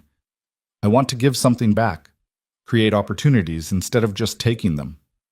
Elena studied the plans, seeing the vision beneath the architectural drawings. This is incredible. When do you start? When you tell me it's good enough, that it's the kind of legacy you want our son to inherit. His voice was rough with emotion. I need you to believe in this, Elena, to believe that I'm not just playing at redemption. I believe in you, in us. She kissed him softly. And I want to be part of this. Help design the programs, work with the community. Make sure this actually helps people instead of just being a tax write-off. It's going to put you in the public eye. People will have opinions about Adrian Romano's pregnant girlfriend getting involved in charity work. Let them talk. I'm tired of hiding. Elena's hand settled on her stomach. Lucian is going to grow up knowing his mother wasn't afraid to stand beside his father, that she chose to stay and fight for something better instead of running away. Adrian pulled her close as her belly would allow, and pressed his forehead to hers. I don't deserve you. Probably not, but you're stuck with me anyway. She felt Lucian kick against her ribs, hard enough to make her wince. And apparently he agrees. They spent the afternoon planning, Adrian walking her through the details of the community center project, while Elena contributed ideas about family outreach and educational programs. It felt right, working together towards something constructive. Something that had nothing to do with territory or power and everything to do with actually helping people. We'll need local buy-in, Elena said, making notes on her own tablet. People aren't going to trust this if it looks like you're just trying to clean up your image. It has to be real, sustainable. Which is why I want you to be the face of it, not me. Adrian's expression was serious. They'll trust you. Someone who chose to be here instead of someone born into it. Someone who sees them as people instead of assets. That's a lot of pressure. You can handle it. You've handled everything else I've thrown at you. His hand covered hers. Besides, you'll have me backing you up. Every step. The conversation was interrupted by Marcus appearing in the doorway, his expression tense. Boss, we have a situation. One of the warehouses on the east side. There's been a break-in. Adrian's entire demeanor shifted, the businessman replaced by the crime lord in a heartbeat. What was taken? Nothing yet. Silent alarm triggered, but the intruders are still inside. Could be random theft or could be someone testing our security. Marcus glanced at Elena. I've already doubled security here. You're safe. I'm going, Adrian said, already standing. Like hell you are. Elena struggled to her feet. You said you were done with field work, that you'd let your people handle. This is my warehouse. My responsibility. His jaw was set. Marcus will stay with you. I'll take Luca and the team. Adrian, please. Fear clawed up her throat. What if it's a trap? What if someone's trying to draw you out? Then they'll learn I don't come unprepared. He crossed to her, his hands framing her face. I'll be careful. I'll be smart. And I'll be back before you know it. You promised me. No unnecessary risks. No putting yourself in danger when you have a family waiting for you. And I'm not. I'm protecting what's mine. There's a difference. His lips brushed her forehead. Trust me, Elena, please. She wanted to argue, wanted to forbid him from leaving, but she saw the resolve in his eyes and knew it would be futile. This was part of who he was, the protector, the leader, the man who faced threats head-on instead of cowering behind others. Come back to us, she whispered. That's all I ask. Always. He kissed her once, hard and fierce, then pulled away. Marcus, you don't leave her side. I don't care if the whole city burns. You stay with her and our son. Yes, boss. Adrian was gone in a whirl of motion, taking 3 other men with him and leaving the penthouse feeling cavernous and empty. Elena stood frozen, her hand pressed to her stomach, while fear coiled in her chest like a living thing. He'll be fine, Miss Elena, Marcus said quietly. Boss knows what he's doing. That's what I'm afraid of. She moved to the windows, watching the city sprawl below. What if knowing what he's doing gets him killed? Then he dies protecting what he loves. That's all any of us can hope for. Marcus settled into a chair where he could watch both Elena and the elevator. But he won't die. He's too stubborn for that. And he has too much to come home to. The minutes crawled past with agonizing slowness. Elena tried to read, to watch television, to do anything that would quiet the anxiety screaming through her nervous system. Nothing worked. She paced the penthouse, tracking the same paths over and over, while Marcus watched with patient understanding. At 8:47 p.m., her phone buzzed with a text from Adrian. Situation handled. Everyone safe. Coming home. The relief was so intense it nearly dropped her to her knees. Elena sank onto the sofa, tears streaming down her face while Lucian kicked and rolled as if sensing her distress. See? Marcus's smile was gentle. Stubborn.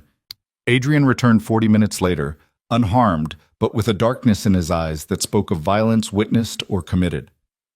He swept Elena into his arms the moment he crossed the threshold, holding her with a desperation that betrayed his controlled exterior. What happened? Elena asked against his chest. Random thieves.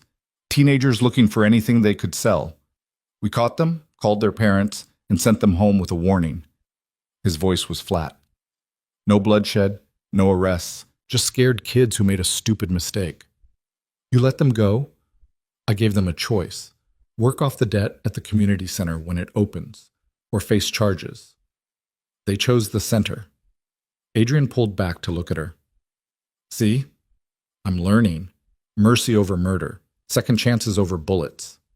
Elena studied his face, seeing the truth beneath the words. But you wanted to hurt them, for making you leave me. Yes, every instinct I have screamed to make an example of them, to show the city what happens when you touch what's mine. His jaw clenched. But then I thought about Lucian, about what kind of man I want his father to be, and I chose differently. I'm proud of you. And she was, terrified and proud, and so deeply in love with this complicated, dangerous man who was fighting his own nature for their family. They spent the evening tangled together on the sofa, Adrian's hand never leaving her stomach, both of them seeking comfort in proximity and touch. The fear of loss lingered, a reminder of how fragile their happiness was, how quickly everything could shatter. I'm transferring more operations to Marcus, Adrian said quietly, reducing my direct involvement in anything that requires field work. He's earned my trust, and you're right, I can't keep putting myself at risk. Not when I have you both waiting for me. Thank you. Elena kissed his jaw. I know that's hard for you, giving up control. Everything about loving you is hard. You make me question every instinct, every choice, every part of who I've always been.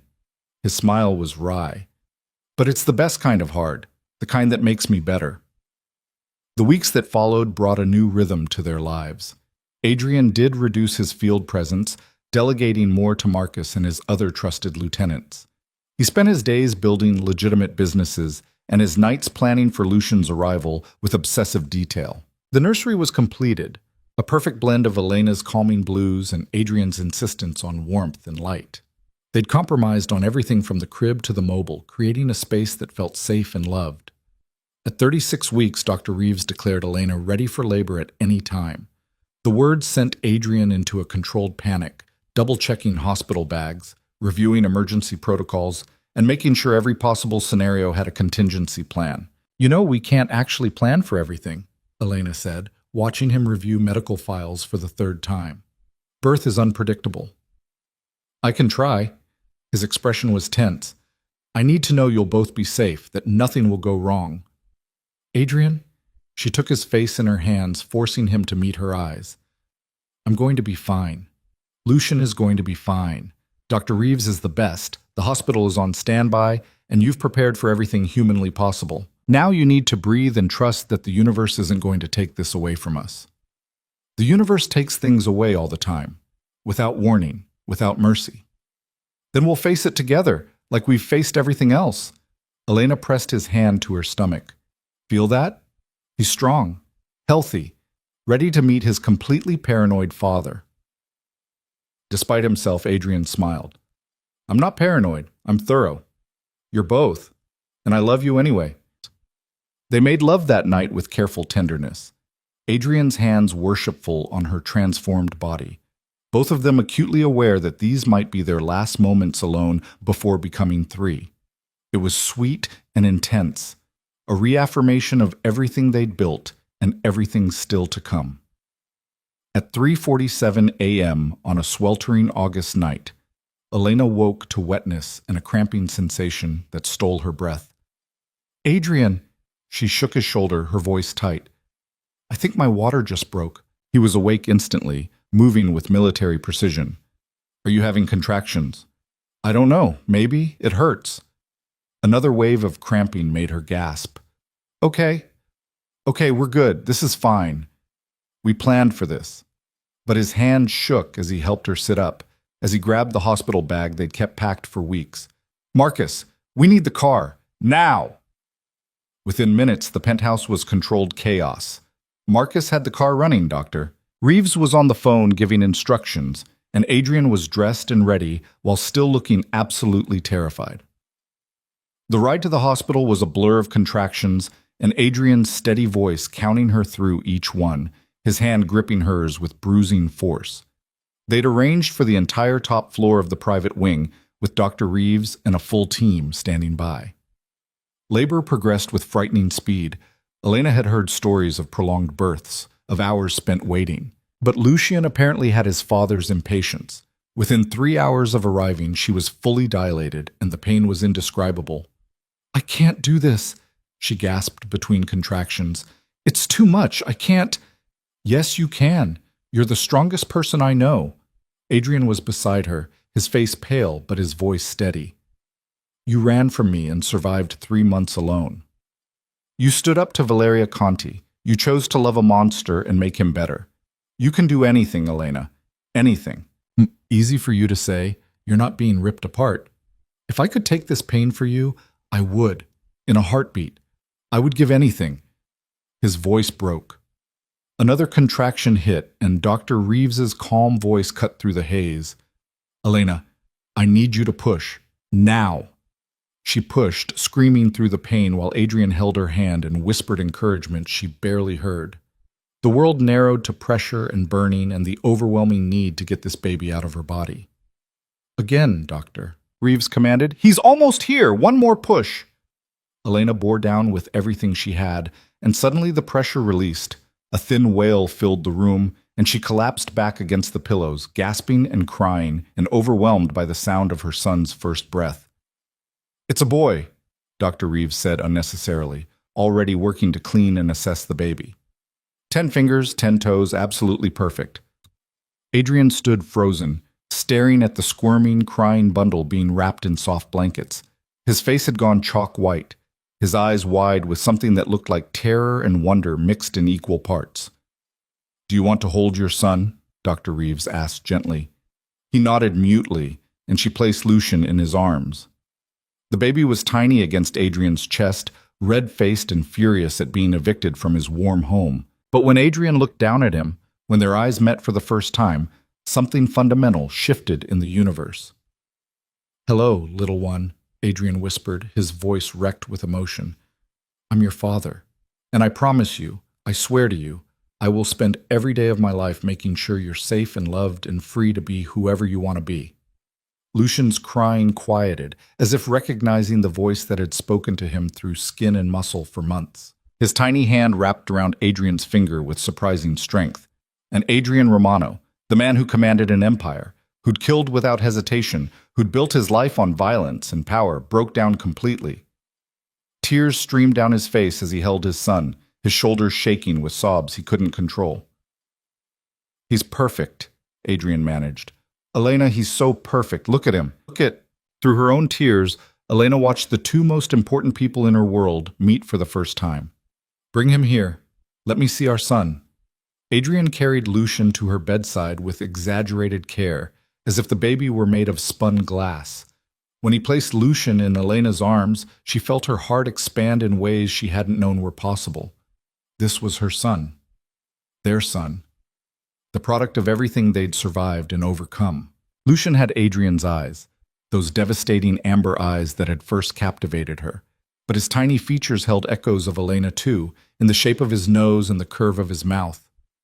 Hello, Lucian, she whispered. We've been waiting for you. The baby gazed up at her with unfocused eyes, and Elena felt the last of her reservations crumble. This was right.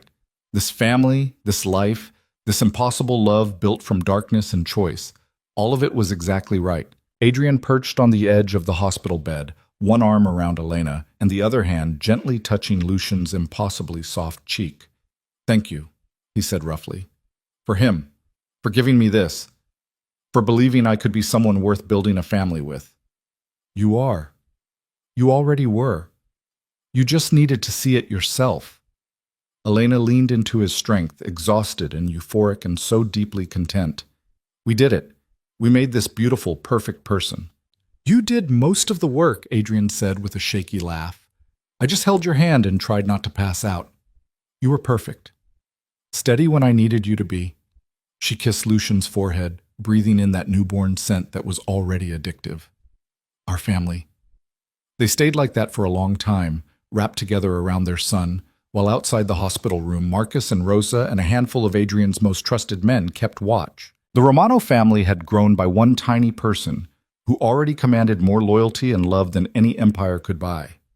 Later, when Elena had been moved to a private recovery room and Lucian slept in a bassinet beside the bed, Adrian stood at the window overlooking Manhattan. The city was waking up, sunrise painting the buildings gold and amber. I used to think power was everything, he said quietly. That if I was strong enough, ruthless enough, I could control my world completely, make myself untouchable.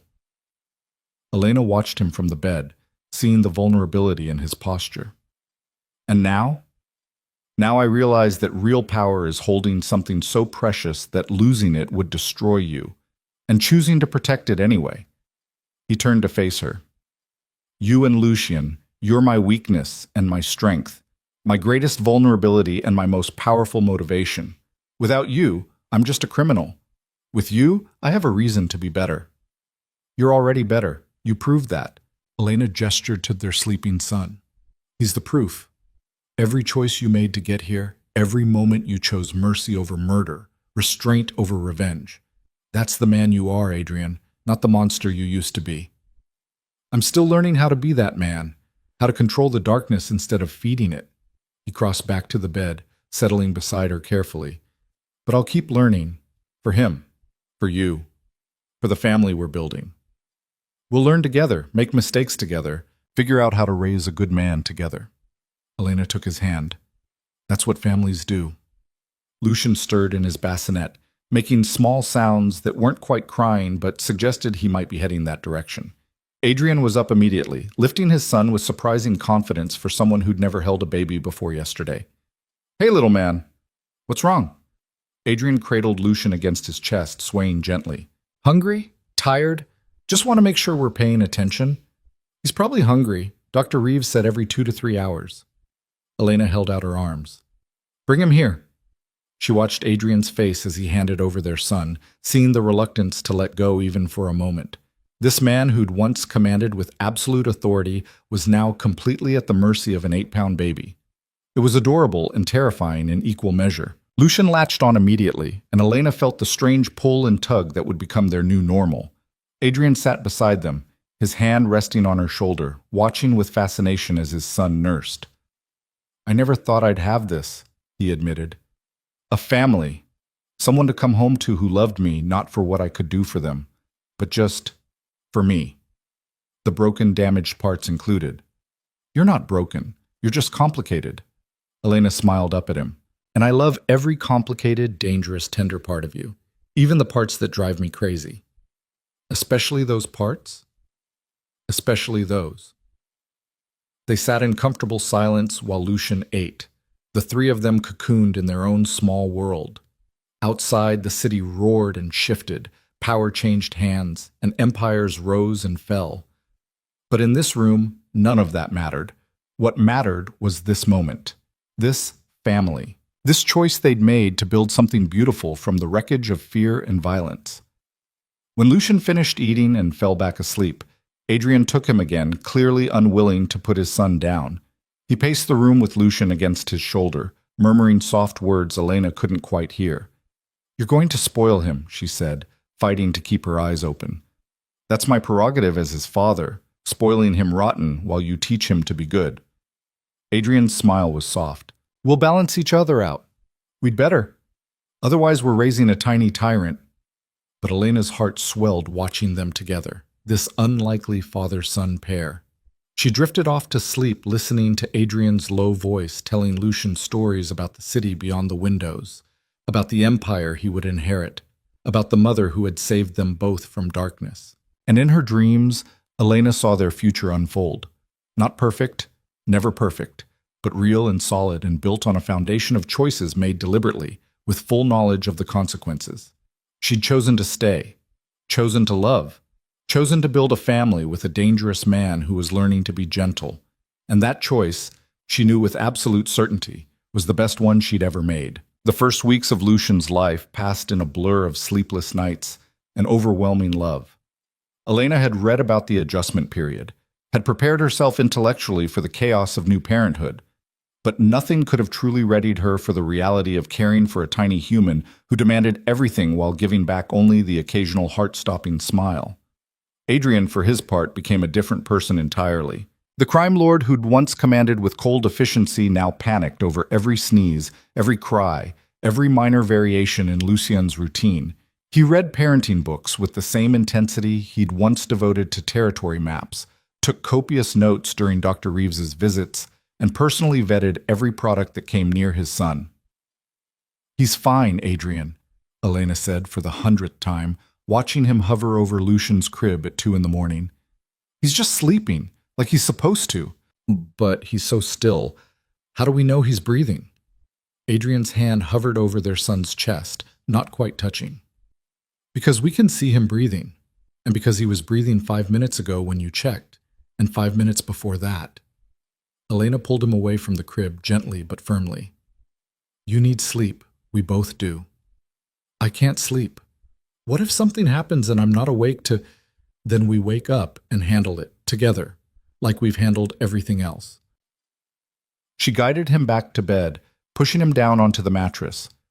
Lucian is healthy, the monitors are working, Rosa is down the hall. And you're going to make yourself sick if you don't rest. Adrian lay back, pulling Elena against his chest. I just keep thinking about how fragile he is. How many things could go wrong. How easily I could lose him. Lose both of you. You won't. We're not going anywhere. We're not... Elena pressed her ear to his heart, listening to the steady rhythm that had become her anchor. We're your family, Adrian, and families stick together, even when it's hard, especially when it's hard. They dozed fitfully, waking every few hours when Lucian demanded food or comfort or simply wanted to be held. It was exhausting and beautiful and exactly what Elena had needed without knowing it. This proof that they could build something normal from the ashes of their chaotic beginning. When Lucian was 6 weeks old, the community center project reached completion. The building stood transformed from the rundown shell it had been into something bright and welcoming, with classrooms and workshop spaces and a commercial kitchen for job training programs. Adrian had poured resources into it with the same obsessive attention he devoted to everything. But he'd also listened to Elena's input, incorporating her ideas about family services and educational support. The grand opening was scheduled for a Saturday in late September, when the summer heat had finally broken and Manhattan felt almost livable again. Adrian wanted to attend, wanted to see the culmination of months of work, but he was terrified to bring Lucian into public, to expose his son to potential threats. We can't hide him forever, Elena said, dressing Lucian in the tiny outfit Rosa had picked out, soft blue cotton that matched his eyes. At some point, people need to know he exists, that he's part of your life. I know, I just thought we'd have more time. Adrian adjusted his tie in the mirror, his movements tense. The moment we bring him out there, he becomes a target. Leverage against me.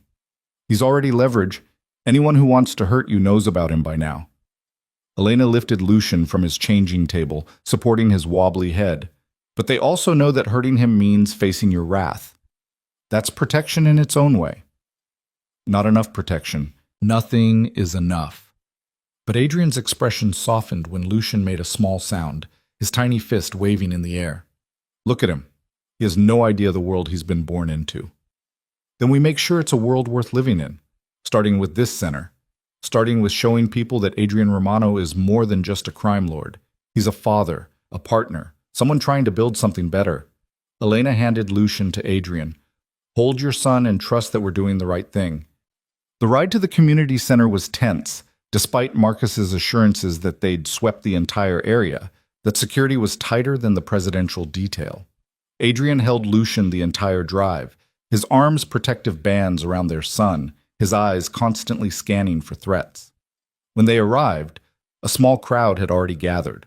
Local residents, city officials, a handful of reporters that Adrian's publicity team had approved. Elena saw curiosity in their faces, wariness too. They knew who Adrian Romano was, what he represented. But they'd also seen the transformation of this building, the jobs created during construction, the promise of resources their community desperately needed. A woman in her 50s approached as they exited the SUV.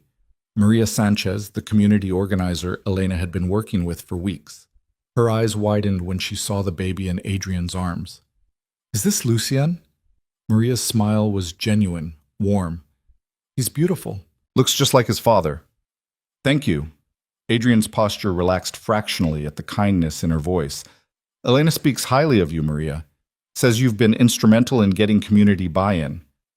Your partner has been the real hero here. She listened to what we needed instead of just assuming she knew better. Maria's gaze cut to Elena with respect. We've had a lot of people promise help over the years, not many deliver. This, she gestured to the building, this is real. This is going to change lives. They moved through the ribbon-cutting ceremony, Adrian giving a brief speech about legacy and redemption that was surprisingly heartfelt. Then Elena spoke, her voice carrying across the crowd as she explained the programs they'd developed, the partnerships with local schools and businesses, the commitment to hiring from within the community. This isn't charity, Elena said clearly. This is investment in your families, your children, your futures. Mr. Romano and I believe that everyone deserves a second chance, that where you come from doesn't have to determine where you go. And we're putting our resources where our beliefs are. Applause rippled through the crowd, genuine and sustained. Elena saw skepticism still lingering in some faces, but also hope. Real, tangible hope that maybe things could actually be different. After the speeches, they toured the facility, Lucian still cradled in Adrian's arms. Elena watched him interact with the community members, saw how holding his son changed his demeanor, made him more approachable, more human. People who might have been intimidated by Adrian Romano the crime lord found themselves charmed by Adrian Romano the nervous new father. "How old is he?" a young mother asked, her own toddler clinging to her leg. 6 weeks tomorrow. Adrian adjusted Lucian's position with practiced care. "He's my first. I'm still figuring out this whole parenting thing. Aren't we all?" The woman laughed. "It gets easier and harder, but mostly easier." They talked for a few minutes about sleep schedules and feeding routines, this surreal moment where Manhattan's most dangerous man commiserated with a single mother about diaper rash. Elena felt her heart swell watching them, seeing the future they were building take shape in real time. Later, as they prepared to leave, a teenage boy approached, one of the kids from the warehouse break-in months ago. He looked nervous but determined. "Mr. Romano, I just wanted to say thank you for giving me the chance to work here instead of—" He trailed off, glancing around. "Instead of what I deserved." Adrian studied him for a long moment. "What's your name?" "Carlos. Carlos Martinez." "How old are you, Carlos?" 16. "You made a mistake, a stupid one, but just a mistake." Adrian shifted Lucian to one arm, extending his hand to the boy. "You're working it off with honest labor, learning skills that will serve you for life. That's not mercy, Carlos. That's good business. I'd rather have you working for me legitimately than forcing you into a system that would destroy your future." Carlos shook his hand, eyes wide with something that looked like worship. "I won't let you down, sir." "See that you don't. I have a son now. I need to know the world he's growing up in has men who keep their word." Adrian's smile was slight but genuine. "Make me proud, Carlos." The boy left with purpose in his stride, and Elena leaned against Adrian's shoulder. "That was perfect. Exactly the right thing to say." "I meant it. I do need men who keep their word, men who see honor as something other than violence." Adrian pressed a kiss to Lucian's forehead. "I'm building an army of people who owe me loyalty not because they fear me, but because I gave them something real, something worth protecting." That's how you change the world, one person at a time. That's how you change me, one choice at a time. He met her gaze. "Thank you for pushing me to do this, for showing me there's another way." They drove home as the sun set over Manhattan, painting the city in shades of amber and gold. Lucian slept peacefully through the ride, already accustomed to the constant motion of their lives. Elena watched Adrian watch their son, and felt the rightness of this moment settle deep in her bones. The weeks that followed brought a new rhythm to their existence. The community center thrived, enrollment exceeding expectations, local news covering the success story of redemption and investment. Adrian's legitimate businesses expanded while his criminal operations shrank, territory handed off to trusted lieutenants with instructions for gradual transition to legal enterprise. It wasn't immediate. It wasn't complete. But it was progress, measurable and real. At 3 months old, Lucian began to show his personality. Stubborn like his father, curious like his mother, with a smile that could melt the coldest heart. He laughed when Adrian made ridiculous faces, grabbed at Elena's hair with surprising strength, and commanded the household with the imperious authority of someone born to rule. "He's going to be trouble," Rosa said fondly, watching Lucian charm Marcus into playing peekaboo for the 15th time. "Just like his father." Hopefully with better judgment, Elena replied, though she was smiling, and his mother's common sense. You mean my devastating good looks and tactical brilliance? Adrian appeared from his study, immediately reaching for his son. Come here, little dictator.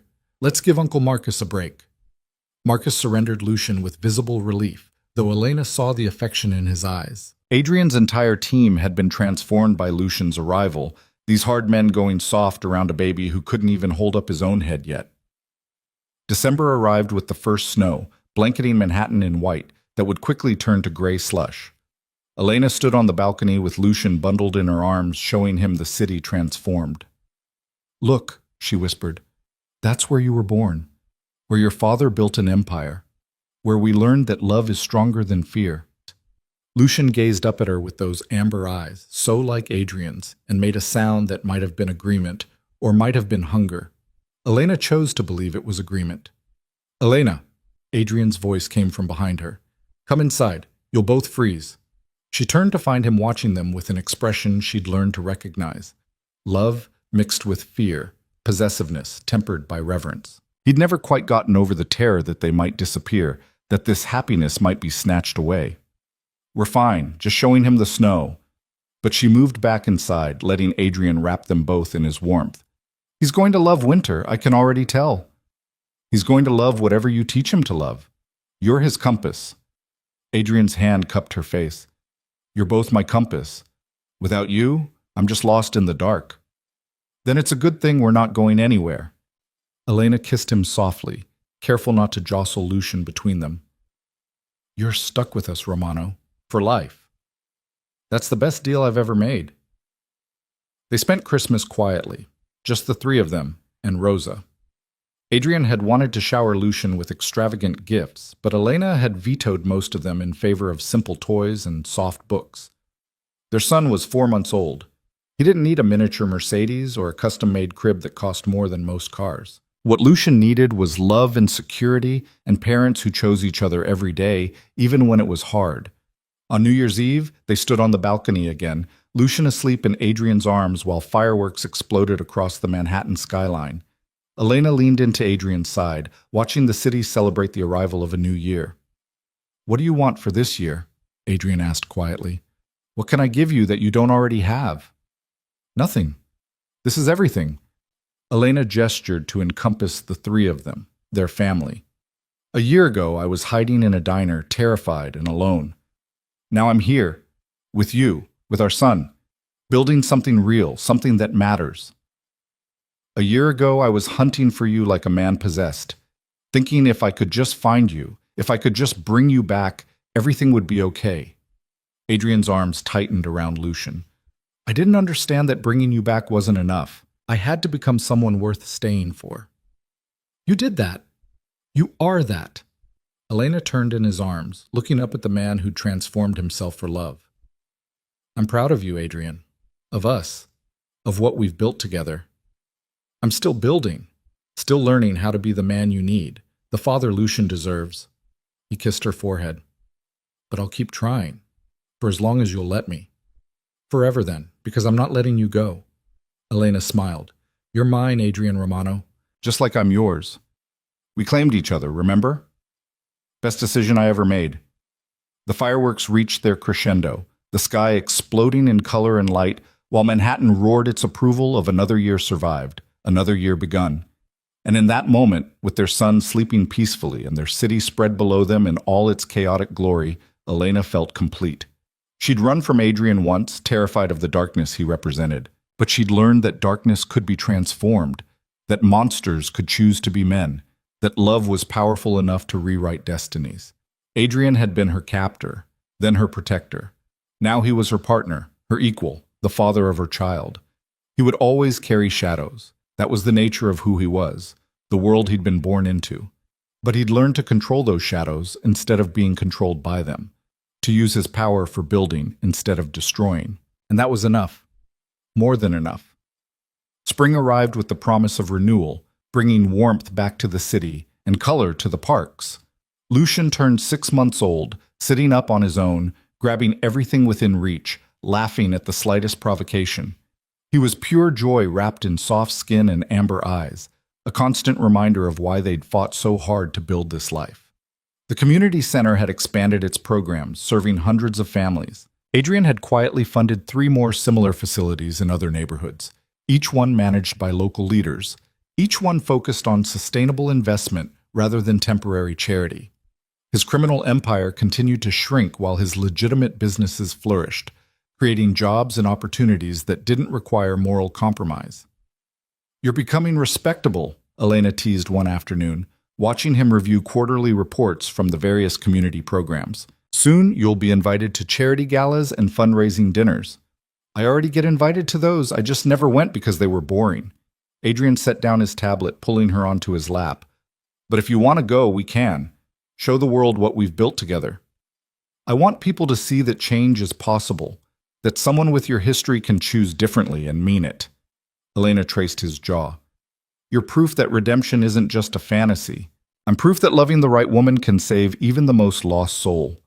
He caught her hand, pressing a kiss to her palm. "You saved me, Elena. Every day, you saved me." "We saved each other." She leaned her forehead against his. "I was so lost when I ran, terrified and alone and convinced that loving you meant losing myself. But I learned that loving you meant finding the strongest version of myself. The woman who could stand beside you and demand better. Who could build a family from chaos." Lucian's babbling from the nursery monitor interrupted them, his sounds escalating toward crying. Adrian was up immediately, his protective instincts never far from the surface. "I'll get him," Elena said, but Adrian was already moving. "We'll both go.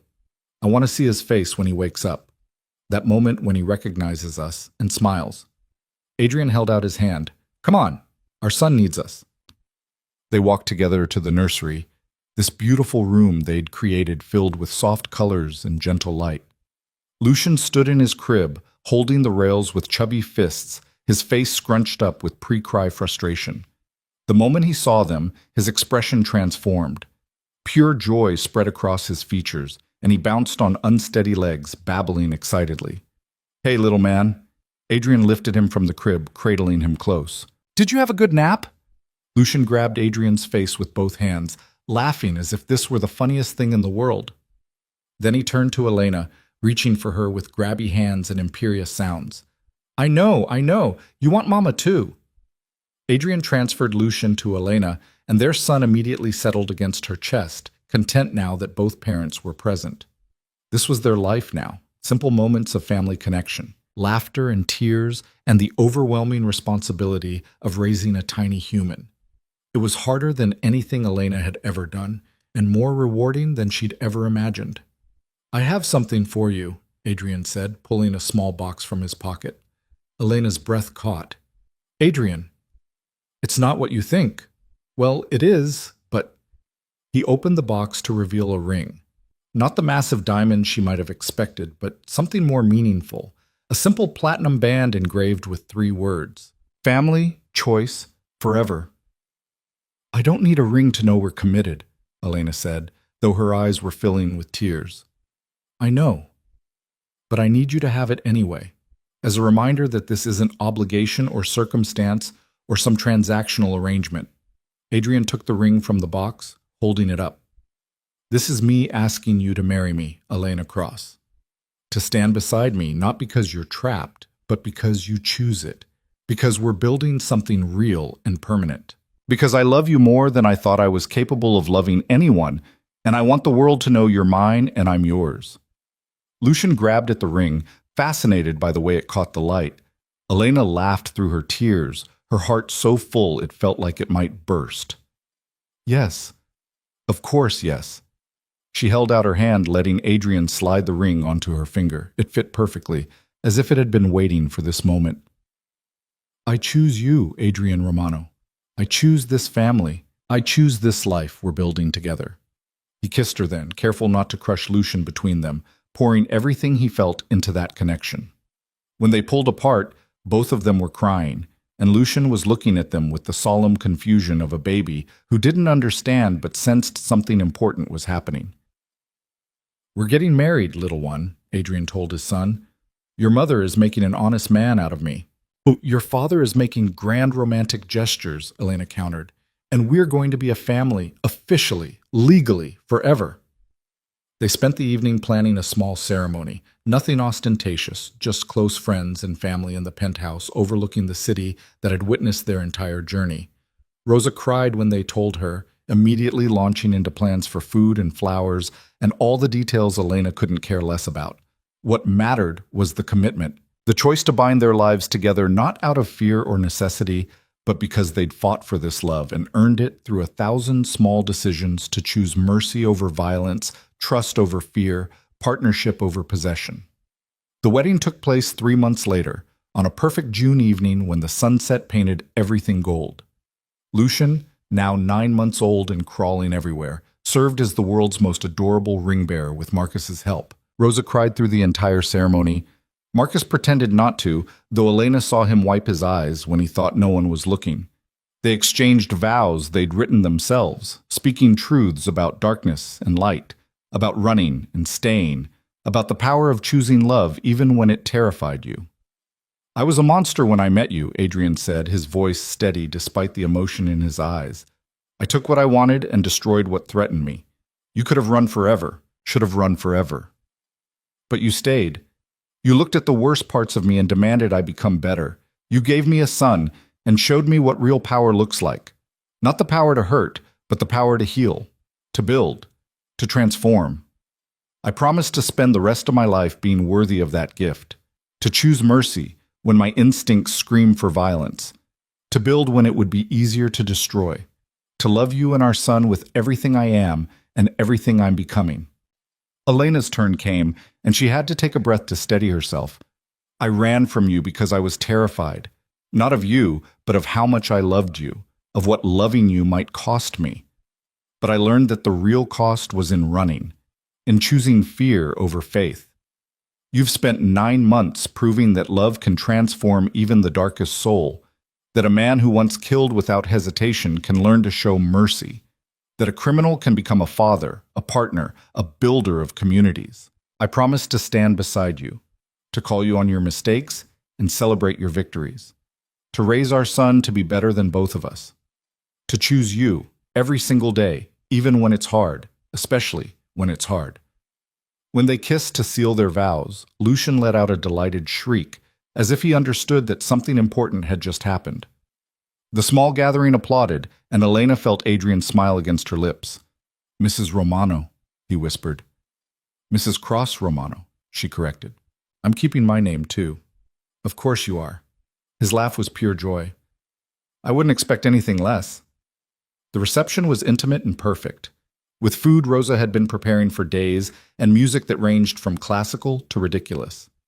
Adrian danced with Elena while Rosa held Lucian, the three of them swaying together to a jazz standard that made Elena's heart ache with happiness. I love you, Adrian said into her hair, more than empires, more than power, more than my own life. I love you too, exactly as you are, darkness and light together. Elena pulled back to look at him. We did it. We built something real. We built everything. Later, after the guests had left and Lucian was sleeping soundly in his crib, they stood on the balcony overlooking Manhattan. The city glittered below them, alive and chaotic and endlessly fascinating. This place had witnessed their entire journey, from Elena's terrified flight to Adrian's relentless pursuit, from Valeria's scheming to Lucian's birth, from war to peace to love. Do you regret any of it? Adrian asked quietly. The pain, the fear, the running? Elena considered the question seriously, thinking about those 3 months in Brooklyn, the terror of being found, the overwhelming relief when she realized Adrian had been protecting her all along. No, she said finally. I don't regret any of it, because all of it led here, to us, to Lucian, to this family we've built from impossible choices. She turned to face him. You? I regret that I hurt you, that my actions drove you away in the first place. Adrian's hand found hers. But I don't regret the journey, because it taught me that I could change, that I could choose to be better, that love was stronger than fear or power or violence.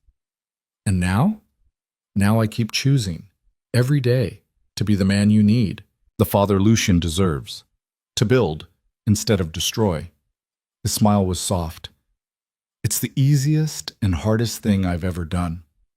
They stood wrapped together while the city breathed below them, while their son slept peacefully inside, while their future stretched out with possibility and promise. Elena thought about the girl she'd been a year ago, running, terrified, convinced that loving Adrian Romano meant losing herself. She'd been wrong.